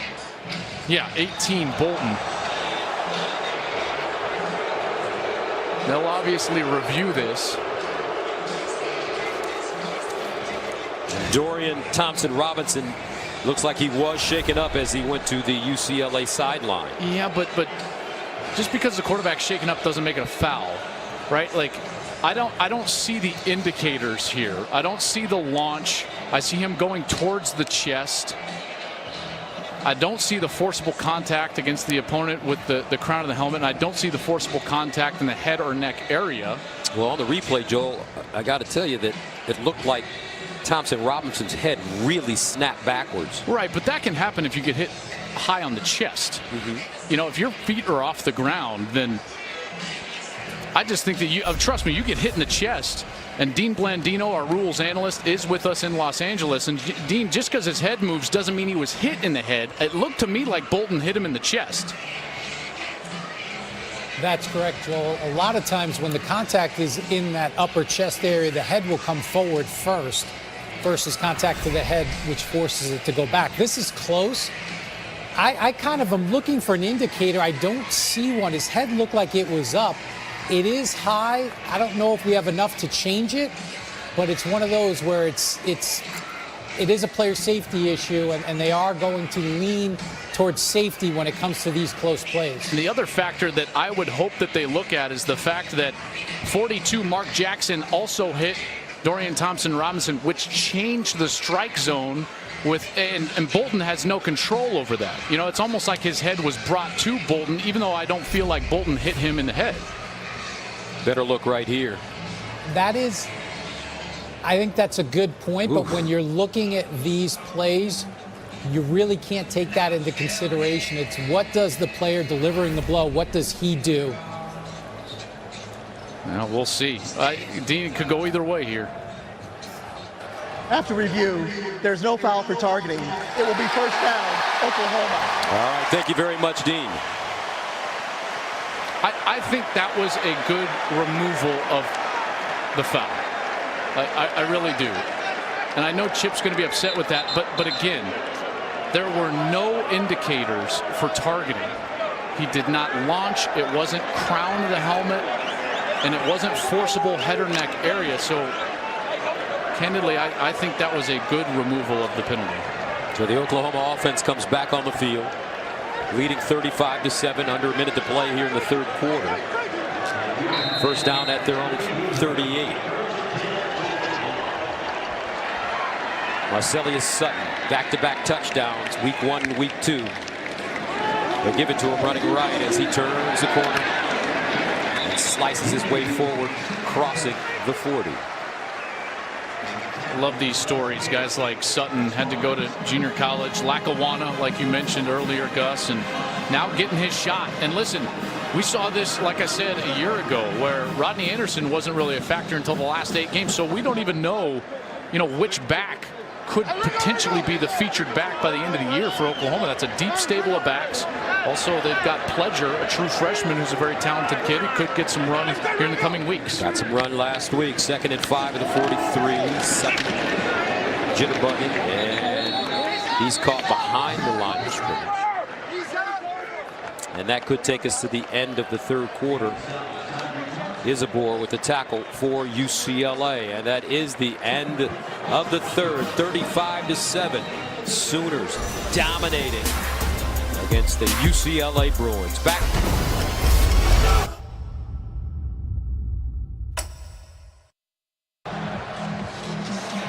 Fox College Football is sponsored by AT&T Business. Gus Johnson, Joel Klatt, Jenny Taft with you from Norman, Oklahoma, as we take a look at the scoring by quarters. Oklahoma with 14 in the 3rd, shutting out UCLA to take a 35-7 lead. Well, UCLA had that opening touchdown, and then OU has just flexed their muscle, haven't they? Been good on defense, seen some good special teams plays, but namely the quarterback. It's been very good, Kyler Murray. 3rd down and 6 for Murray. Flag on the play. Murray rifles one, and it's incomplete. Intended for Lee Morris, his high school teammate, who got some good news this week from Lincoln Riley. Didn't he? Yes, he did.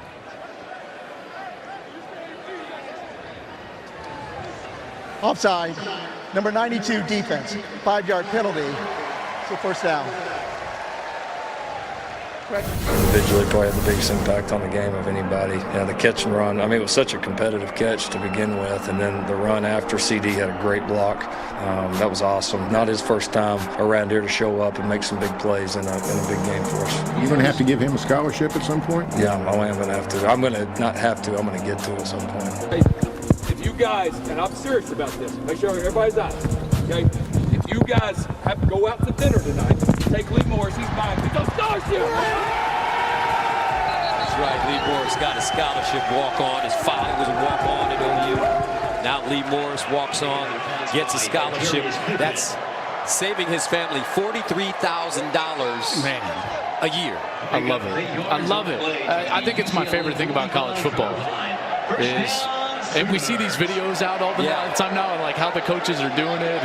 And Lincoln confessed, he was like, listen, I couldn't do it all that creative because we're in the middle of the season, but I tried to do it the best way that I could, and Lee certainly has earned it. He's done a heck of a job here for Oklahoma. 1st down to the 45. Kyler Murray. That one deflected and incomplete. They got caught there with no protection on Murray from the corner blitz. Darnay Holmes, number 1, came from Murray's right side, and Murray basically just had to throw this away. He's trying to get the ball down the field and just didn't have the time. Holmes was able to get there and force him to throw it earlier than he wanted to. That'll make it 2nd down and 10.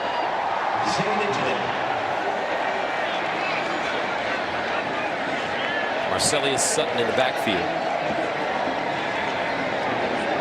UCLA showing blitz. Pickett comes up to the line of scrimmage. Over the middle and incomplete. Now, what's been the big change, partner, in football? Back in the old days, coaches wanted a quarterback that was 6'3", that could drop back and see the whole field. Now you see smaller guys like Russell Wilson, or Drew Brees isn't a really big guy. How has offenses changed in terms of being able to protect these guys? I think there's just more movement. There's more of an opportunity to take advantage of space and use athleticism. And the RPO game, the run-pass option game, has allowed shorter quarterbacks at both levels, whether it's college or the NFL, to have more success. 3rd down and 10. And ball snapped low. Murray trying to run. Murray, 1st down and more. That's what makes these little guys so dangerous. Oh my goodness, this is a totally broken play. This is a no chance play. The ball is dropped. It's kind of a low bad snap. Watch how it's going to come back a little bit low and to the right, and he's unable to handle it cleanly. Hits the ground, so he just replaces the running back in the hole, and now it's just athleticism and speed. Man, I mean, come on. That's why. Gus, why are these quarterbacks on the field? That's why. You kidding me? And defensive coordinators, they come into the coaches' meetings and they're like, hey, I can't deal with that guy. First down at 10 at the 35.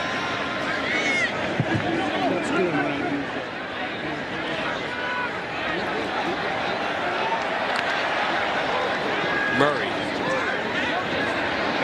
Down the field. Murray. CD Lamb! What a game!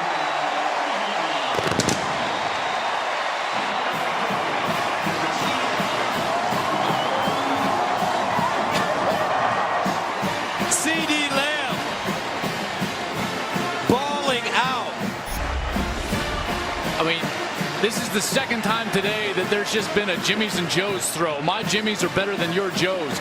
Late and over the middle, and all he does got to do from Murray's perspective is put it up so that your guy can go and get it. Lamb did a great job of bodying out Metters, and then he goes and high points the ball and is able to bring it down for a touchdown. Extra point good. CD Lamb, 7 catches, 146 yards and a touchdown. He also had a 66-yard punt return. That's Kyler Murray's 3rd touchdown pass of this game. Oakland right. And by McDonald's. Welcome back to Norman and the Oklahoma Sooners, the 6th-ranked team in America, with a huge lead over UCLA. The offense partner really getting it going, and this defense has shut down the Bruins. And UCLA has even played really well defensively against the run, but they can't get to the quarterback. So Murray's had all day to throw, and he's been accurate down the field, and then he's had guys make big plays. So it's been pretty impressive here from Oklahoma. Sooners have sent it away. Seibert has been kicking it out of the end zone the entire day, and he does it again. So Lincoln Riley has to be happy with the team he put out on the field today. And there's another man that's happy as well. Folks, we're with Big Game Bob. All right, Coach Stoops. Good to be with you. Good to see What's you. up, man? Always How are you? Good to see you guys. This is your second year. This is your second year being retired. How has it been for you? Yeah, it's been better this year. It was a nightmare last year, and this year's still tough, but it's been better. I'm getting used to it. What do you think of your team? Love it. They played so well a week ago, and then today they're playing really well. Also, as you said, loved defensively. They played great. Offensively, they've been great as well. I'm surprised they've limited the run game as much as possible. It's been such a weapon for us. Well, that run game possibly took a hit with Rodney Anderson leaving the game earlier. Let's hope that he's okay, Coach, for Oklahoma's sake, because I know that when you were the head coach, you dealt with a lot of severe injuries, losing 2 seasons in his career. Exactly. He's gone through so much adversity. Hopefully it's just a mild sprain, something that you can recover from quickly. 42-7. Coach Stoops is going to fortunately hang out with us for a little while. Maybe we'll just prepare him for a career, this is his next career. That's right. You guys have been working on me. 3rd down and 2. Thompson Robinson. And caught at the 45. Is that Caleb Wilson again? That's a 22-yard pickup. That's a true freshman. Looks like Chase Cota with the reception. Chase Cota from Medford, Oregon. He was the number 2 recruit in the state of Oregon, number 27 wide receiver in the country. I got the chance to see Caleb Wilson in the tunnel before the game. His dad was with us for a good amount of time, and Caleb was a youngster here for a long time here in Norman. Chris coached at Colorado, Oklahoma, several stops before landing with Philadelphia and earning that Super Bowl ring last year. We tried to text Chris and Tino. I thought they were going to be at the game, so we've been trying to connect. First down and 10 at the 46-yard line. Thompson Robinson going deep. Did he get it? Wow. Theo Howard. Over the shoulder grab. Hey, I tell you what, in the last couple series, we've seen some big-time throws from Dorian Thompson-Robinson. You get the sense that he's maturing right before our eyes.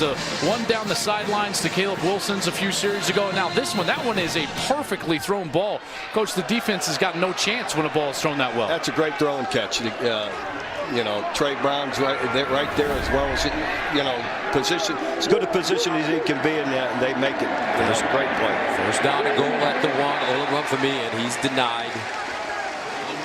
So you go back a long way with Chip Kelly. How long do you think it'll take him to get things going at UCLA? Oh, he'll get it going. He's a great coach. You know that. He's an innovator. I got a chance to bump into him for 5 minutes ahead of the game, and really think, you know, love the guy. Think he's a fabulous coach, and he'll get it going there. Second down and goal of 2. Bruins trying to get in to make themselves feel a little better here in the fourth quarter. And they stay on the ground. All run for me. Already scored the only touchdown of the game for UCLA, and it looks like he gets a second. As that offensive line really fired off the football, and Bolu Olorunfemi with the touchdown. Left tackle Andre James with a really nice block. He sealed the true freshman Perkins. Ronnie Perkins just kind of got pushed out of his gap, and any seam in the defense inside the 1-yard line is going to create a touchdown for the offense. It's so difficult to play defense down there, but a nice job from Andre James, the left tackle. J.J. Molson in to attempt the extra point. And it's good. 42-14. 11-11 to go in the fourth quarter. Coach, will you hang around a little longer? Okay, if you need me, I will. That's right. Joel will pay you at the end of the day. No problem. Here we go. Double header tomorrow on Fox and the Fox Sports app. 42-14, Oklahoma on top of UCLA. Gus Johnson, Joe Klatt, and Coach Bob Stoops in the booth. Good to be here with you guys. Always good to be here in Norman. I was telling Gus a little earlier, a lot better now than having to suit up against the Oklahoma Sooners and your teams and your defenses, but you certainly handed the keys to a Porsche. Joel, you caught Lincoln Riley. You caught us in some tough years, 2003, 4. See, I keep telling Gus that. I'm like, no, you don't understand, man. I had to face like Tommy Harris and Teddy Lehman and Antonio Perkins, and they were some dudes. We had some special guys for sure, and still do, I guess. Bruins send it away. And this one will be brought out of the end zone by Trey Brown. Trey Brown! Tell you what, Oklahoma has been terrific on special teams today. Now let's go to Greg Wolf in Los Angeles for a game break. All right, Gus, thanks. We'll go to Tuscaloosa, #1 team in the country. Alabama taking on Arkansas State. Tide have won 74 straight against unranked teams. Tua Tagovailoa finds Jerry Jeudy. He goes 58 yards for the score. Tagovailoa, first 2 completions, both went for touchdowns. Tide lead 13-0 first quarter. Gus, Joel, Coach Stoops, back to you guys. Come on, man. Arkansas State. I'm not saying anything. I was trying to lead you to the water there, Coach. I know it. Haters, first down and 10 at the 35. Murray to throw it over the middle and caught. First down, Oklahoma. This time it's Jalen Robinson. Coach, do you think this guy is going to be able to sustain the efficiency in the passing game that we've seen over the last 3 years with Baker Mayfield? Well, to some degree, yes. I mean, it's hard to say, can he be a Heisman Trophy winner in the first pick in the NFL draft? Right. You know, that's a lot to say. But Kyler's an awesome quarterback, very talented, got a great arm. So I think he'll be very similar. And at some point, he's going to have to be a huge contributor with his feet. He will be. And I think Lincoln Riley's one of the most talented play callers I've ever seen, been around. And he'll know, as the season goes, he'll know what fits Kyler the best, run and pass, and using his feet some, and he'll adjust. Well, Kyler has used his feet today, 9 carries, 67 yards. He's averaging 7.4 yards per carry with a long of 15. And How about this? Uh-oh, my son's out there in the slot. Number 25, Drake Stoops. Had a good game last week. Get him the ball. Get him the rock. Here's Murray. Oh. And that one incomplete. But there is a flag on the play intended for A.D. Miller. How great is it for you to be able now to just watch your kid play football? It's great. You know, this has been a huge adjustment, but a lot of parts of it have been fabulous. Other parts have been a struggle. But anyway, I'm glad to be here watching him play. Number 9 defense.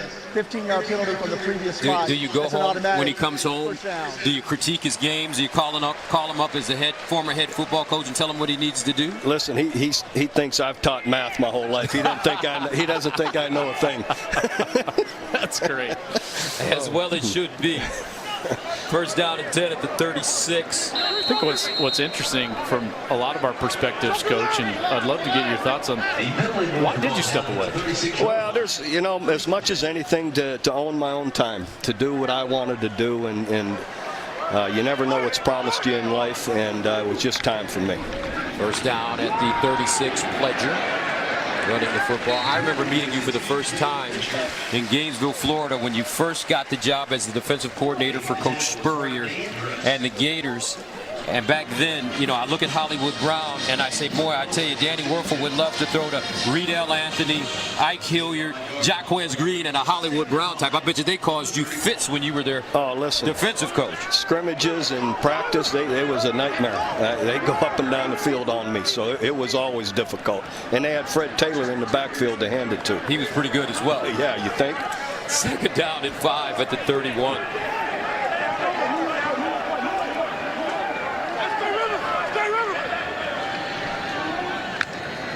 Murray with the handoff. Pledger gets to the 20, 15, and down. I tell you, every time you come to Oklahoma, you never know who may run the football because you always have a great running back somewhere. Great stable of backs. Yeah, always. We've had them for decades around here, so I can remember growing up watching Greg Pruitt, Joe Washington, Steve Owens, on and on and on. Well, you had some good ones during your tenure, there's no doubt. But really, I thought what has changed the trajectory was a few years ago, you made some changes on the staff. You brought in Lincoln Riley, and since that point, you guys had gone 8-5 and lost badly to Clemson in a bowl game. You brought in Lincoln Riley, and since then, you got the 4th best record in college football. You know, that change that you made, Coach, was special. Well, a number of things. I wanted to go back to this system of offense was my primary reason. And Lincoln, you know, was a protege of Mike Leach and came up under him. And I think we really took off my first year when we hired Lincoln after about the 3rd, 4th game, when he really understood. Plus. 42-14, Oklahoma. Sooners threatening once again. Gus Johnson, Joel Klatt, and Coach Bob Stoops. Coach, you started all this offensive stuff. What people forget is that Bob hired Mike Leach to be his first offensive coordinator in 1999, and now you went back to that well, the protege Lincoln Riley. So this air raid has been in your DNA for a long time. Murray lofts it up into the end zone, and a flag on the play. It absolutely has. My key hire, hiring Mike Leach to run my offense. No one in this league anywhere. How'd you know about Mike? Didn't you face him when he was at Kentucky? I was a defensive coordinator at Florida for 3 years, facing Kentucky with Hal Mumme. Hal Mumme's the originator of this style of offense, and Mike Leach was his protege. And I couldn't hire Hal Mumme away from being the head coach of Kentucky, so I hired the next best thing as O-coordinator Mike Leach, and was a key hire for me to start us in this offense. And we, you know, the following year go on win the national championship. Mark Mangino took over, but we continued in the same offense. Coach Leach, of course, was here for 1 year before he got that job at Texas Tech. When I hired Mike, I said, if you come here in a few years, you'll probably be a head coach. 1 year. Murray, and a touchdown for OU. His second rushing touchdown of the day. That's the threat. Guys, when they need it, you know, when they get into the meat of their schedule and they need something against a TCU who plays quality defense, or you never know, you get into the thick of things. Next week at Iowa State, you never know. They play very good defense with Matt Campbell as their new head coach.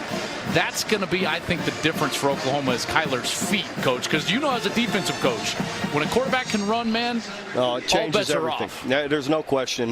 He's got incredible feet, quickness, change of direction, speed. He got a great feel for it. Oklahoma 9 rushing touchdowns in 2 weeks, and this young man is showing that he.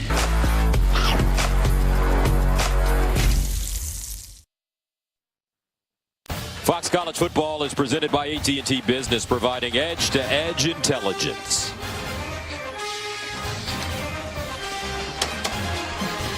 And welcome back. 49-14. OU on top of UCLA with 7:40 to go in the fourth. Gus Johnson, Joel Klatt, and we are pleased to be joined by all-time winning coach Bob Stoops in the booth with us. Kyler Murray's having a really solid day. C.D. Lamb. I tell you, these two receivers, C.D. Lamb, Hollywood Brown, they're spectacular. They are. Great players. C.D. As a true freshman was great last year. He's even better this year, asserting himself more. And Marquise, Hollywood can get by anybody. And you recruited him. I was on staff. Yeah, I did. Absolutely. I was in his kitchen recruiting him. He and his mother visiting with him. Quiet, unassuming guy. He was actually wondering if he could even play at Oklahoma, and we were happy to get him as this ball picked up by Holmes. Remember telling him, listen, we don't have anybody with your kind of speed, you know, and he shows it now every week. All right, let's go to Greg Wolf for a game break. Gus, thanks. Top 25 battle in Columbia between Georgia and South Carolina. DeAndre Swift, some big shoes to fill running back for the Dogs. Getting off to a good start here. 17-yard score. Number 3, Georgia leads. Number 24, South Carolina, 14-7 first quarter. Gus, Joel, back to you. What were your thoughts, Coach Stoops, watching that Georgia-Oklahoma semifinal game last year? Well, it was a great game. Both teams played so hard, so well in so many aspects. It was kind of a flip of halves. In the first half, OU, did what they needed to do. In the second half, Georgia did. In overtime, they made a play better than we did. So at the end, really great game. It was difficult to watch, though. It's hard to be on the wrong end of it. Do you recall your first conversation with Lincoln after that game? Not really. I remember talking to him after our first loss, when we lost Iowa State, you got to let it go. Address issues that need to be addressed, but you hold on to negative feelings that they get you again. So you needed to let it pass and let it go and address what needs to be addressed, but you got to move past it. Third down and short for UCLA, and the Bruins will pick up the first down. Irving, the nice spin for the first down. I can't recall you ever having quite as young a team as this UCLA team, but take us through what Chip is facing right now. Not only trying to build the culture back like you did in '99, but with young players. Yeah, 2005 we had a huge graduating class in 2003 and 4. So we had a very inexperienced team in 2005, and it was rough. It was hard, they may know what to do. They don't have the experience to do it, or, make mental mistakes. It's difficult, they know how to take care of the football. There's so many issues with it, with inexperience. Yeah, and UCLA, the 4th most inexperienced team in the country as far as underclassmen on the roster, 71%. And it limits, your schemes, and sure people want, go up tempo. Well, if you don't have the experienced quarterback to go up tempo, you may just make things worse. Yeah. So it's easy to say it. It's not easy to do it. That's a great point. Where I live, actually, there's a lot of UCLA fans. It's in Southern California, and I had a lot of them this week ask me, it didn't look like Chip Kelly's offense. It's like, he's just installing it at this point with a young quarterback. There's another good throw. I'm telling you, man, this kid has made 4 or 5 really impressive throws. Great throw right there. Chase Cota with the catch. This is true freshman to true freshman. The first year I went up tempo, I had Sam Bradford, who's going to end up winning the Heisman Trophy, and that was my purpose to do it. He was a bright, incredibly smart, newer offense. He could do it, but you can't do it with everyone. First down at the 46 for the Bruins. Well, a run for me, who has 2 rushing touchdowns today. He'll get about 7.5, 8 yards. get a sense of how much better UCLA is. I mean, last year they ran the ball for just about 113 yards per game. They've done that today against Oklahoma.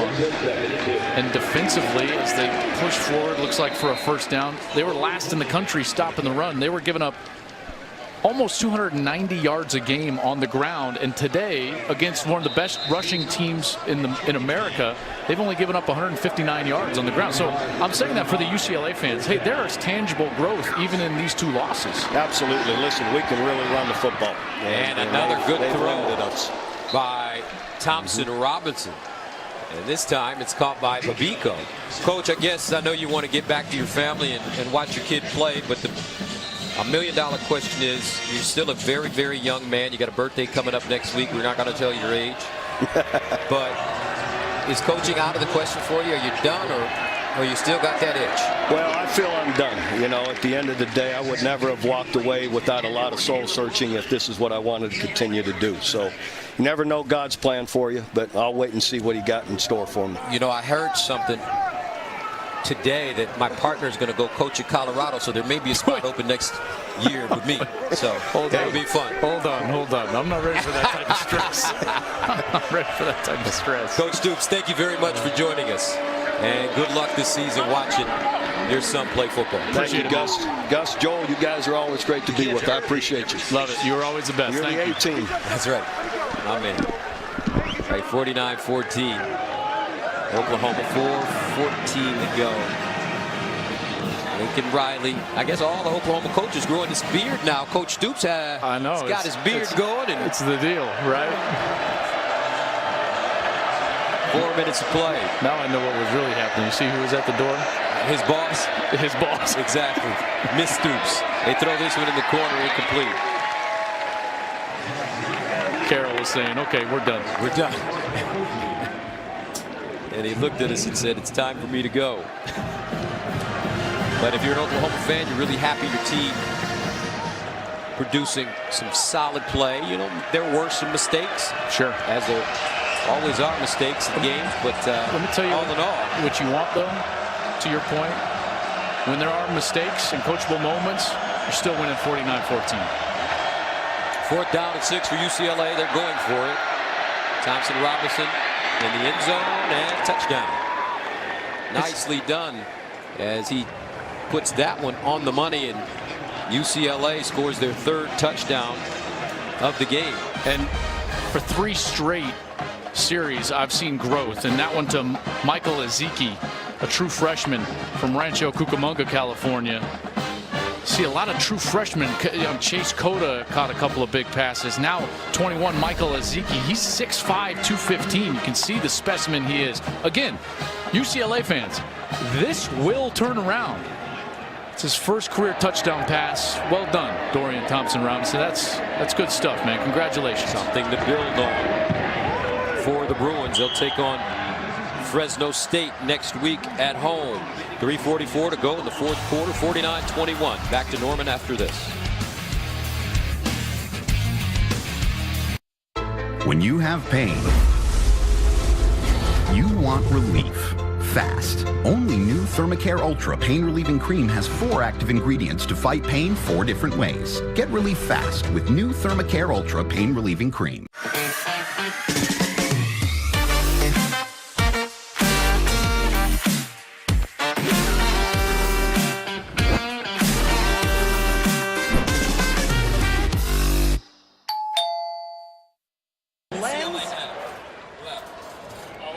So they have all time on stuff. Oklahoma, UCLA, coach. 49-21, OU. And Dorian Thompson-Robinson throws his first career touchdown pass. That must be a real motivator for this young true freshman. Well, you always remember it. Always. You know, he'll remember it for the rest of his life. And he's going to remember that came in this game at Oklahoma, in a game in which he grew up. I'm telling you, the last 4 series have been really good from him. He's made good decisions. And here's the thing.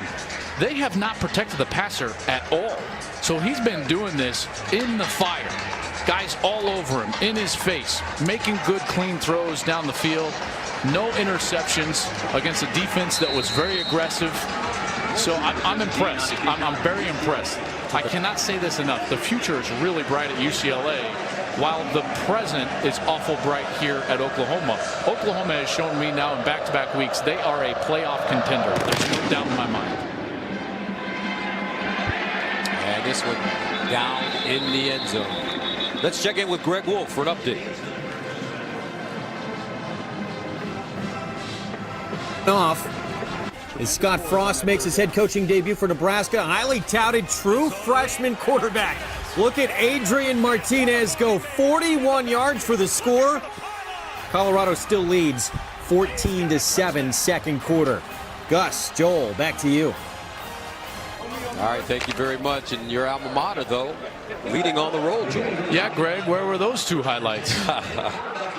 That's going to be a really good game. Obviously, the emotions for Scott Frost and that team playing their first game. They were rained out last week against Akron.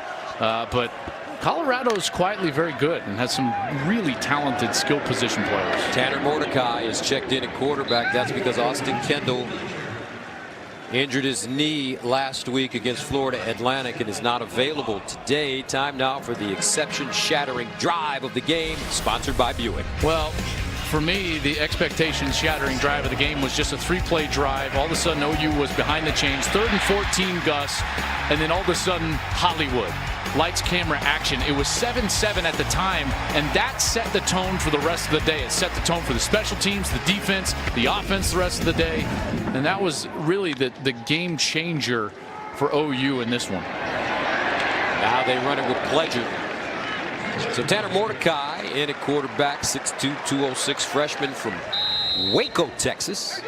Last week against Florida Atlantic. Had a nice game. 2 for 2 for 37 yards, a couple of big throws, and he's one of the top dual threat quarterbacks in the nation coming out of Midway High School. Yeah, he was the number 10 rated QB, and he received offers from Georgia, Oklahoma State, Ole Miss, highly recruited. He's a guy, I think that he's got a bright future here. I think Austin Kendall, who is not suited up today after going into the sideline hard a week ago, but Austin Kendall will be the backup and then potentially play when Kyler leaves. But Mordecai has a solid future. And remember, even though he's in the game, they're not burning red shirts of these true freshmen. You can play in 4 games, retain the red shirt. That is a new rule this year in college football. I love the rule for this reason right here. 2:22 to go, 49-21, and you get to come in and get your feet wet in college football. I love the rule. Second down and 10 at the 43.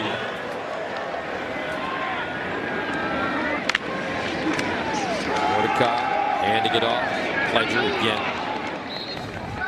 It looks like some interesting things have finally been sifted out at Alabama in terms of their quarterback position. Yeah, and Tua is going to be their guy, Tagovailoa, as he should. I mean, he gives them a better opportunity to be more dynamic offensively. I think that's the greatest play, by the way, I've ever seen in a college football game. That touchdown pass in the national championship. In the situation? Yes. I mean, yeah. I mean, that's especially after the sack. Well, he knew he couldn't go to the sideline and face Nick Saban after taking the sack, so he had to throw a touchdown. They're down at 8 at the 45. My hope is that they do the right thing for Jalen Hurts and retain his red shirt this year. And the way that they do that is just not play him over that 4-game threshold. And the reason is because he's going to graduate in December. And then as a graduate transfer, if he can redshirt this year, then he'll have 2 years of eligibility left. If I'm on the coaching staff or if I'm advising that coaching staff, which they would never ask me, but do the right thing by the player. Allow Jalen those 2 years of eligibility after he graduate transfers out, because he's going to have to. Tua's younger than him. Tua has proved that he's going to be the quarterback down there. And so you're likely going to see Jalen Hurts somewhere else. Some big games going on in college football today. Most notably, Clemson, Texas A&M in College Station. Who do you like in that one? It's tough to go against Clemson. I love what A&M did in week 1 under Jimbo Fisher. They ran the ball for over 500 yards. They didn't do it against Clemson. Clemson brings in one of the most talented defensive lines maybe ever in college football. Probably 3 first-round draft picks and maybe a 4th guy that's going to be a 2nd-round draft pick. And I think that their quarterback situation with Trevor Lawrence, a true freshman, Kelly Bryant, the sophomore, it's going to play itself out to the point where their cream will rise to the top. So I like Clemson in that game. Probably closer than you expect, though, riding the emotion of Kyle Field. Our college football triple-header continues next as rivals Iowa and Iowa State go head-to-head. Then a Pac-12 powerhouse matchup as Bryce Love and Stanford battles USC. Excuse me. It's all right here on Fox and the Fox Sports app. Who do you like in that Stanford-USC game in Palo Alto? If I had to go in one direction or the other, I'd probably lean Stanford. They showed that they could put up a lot of yards and points even without Bryce Love last week. He was shut down by San Diego State, and yet KJ Costello and JJ Arcega-Whiteside lit up the Aztecs in the second half for a tune of over 300 yards passing. So the fact that USC didn't stop the run last week against UNLV lets me think Stanford's going to win that. Our game here, though, 49-21, Oklahoma dominant. But Chip Kelly saw some good things, partner, from his team, and it'll be interesting to see how the season plays out for both of these schools. What's interesting for me is each of these coaching staffs, when they turn on this tape and they go to teach, the Oklahoma coaches are going to be looking for what Oklahoma did wrong to try to coach them on that. Chip is going to be looking for what his guys did right in order to show them what they can be moving forward. Contrasting styles moving forward. Chip's going to know what to do, and he's going to get them going. All right, so the final score from Norman, 49-21. Oklahoma improves to 2-0. Kyler Murray was wonderful. 19 of 33, 306 yards passing, 3 touchdowns, 10 carries, 69 yards, and 2 rushing touchdowns for Murray. CeeDee Lamb, 7 catches, 146, and a touchdown, including a 66-yard punt return. And Hollywood Brown, 4 catches, 88 yards, and a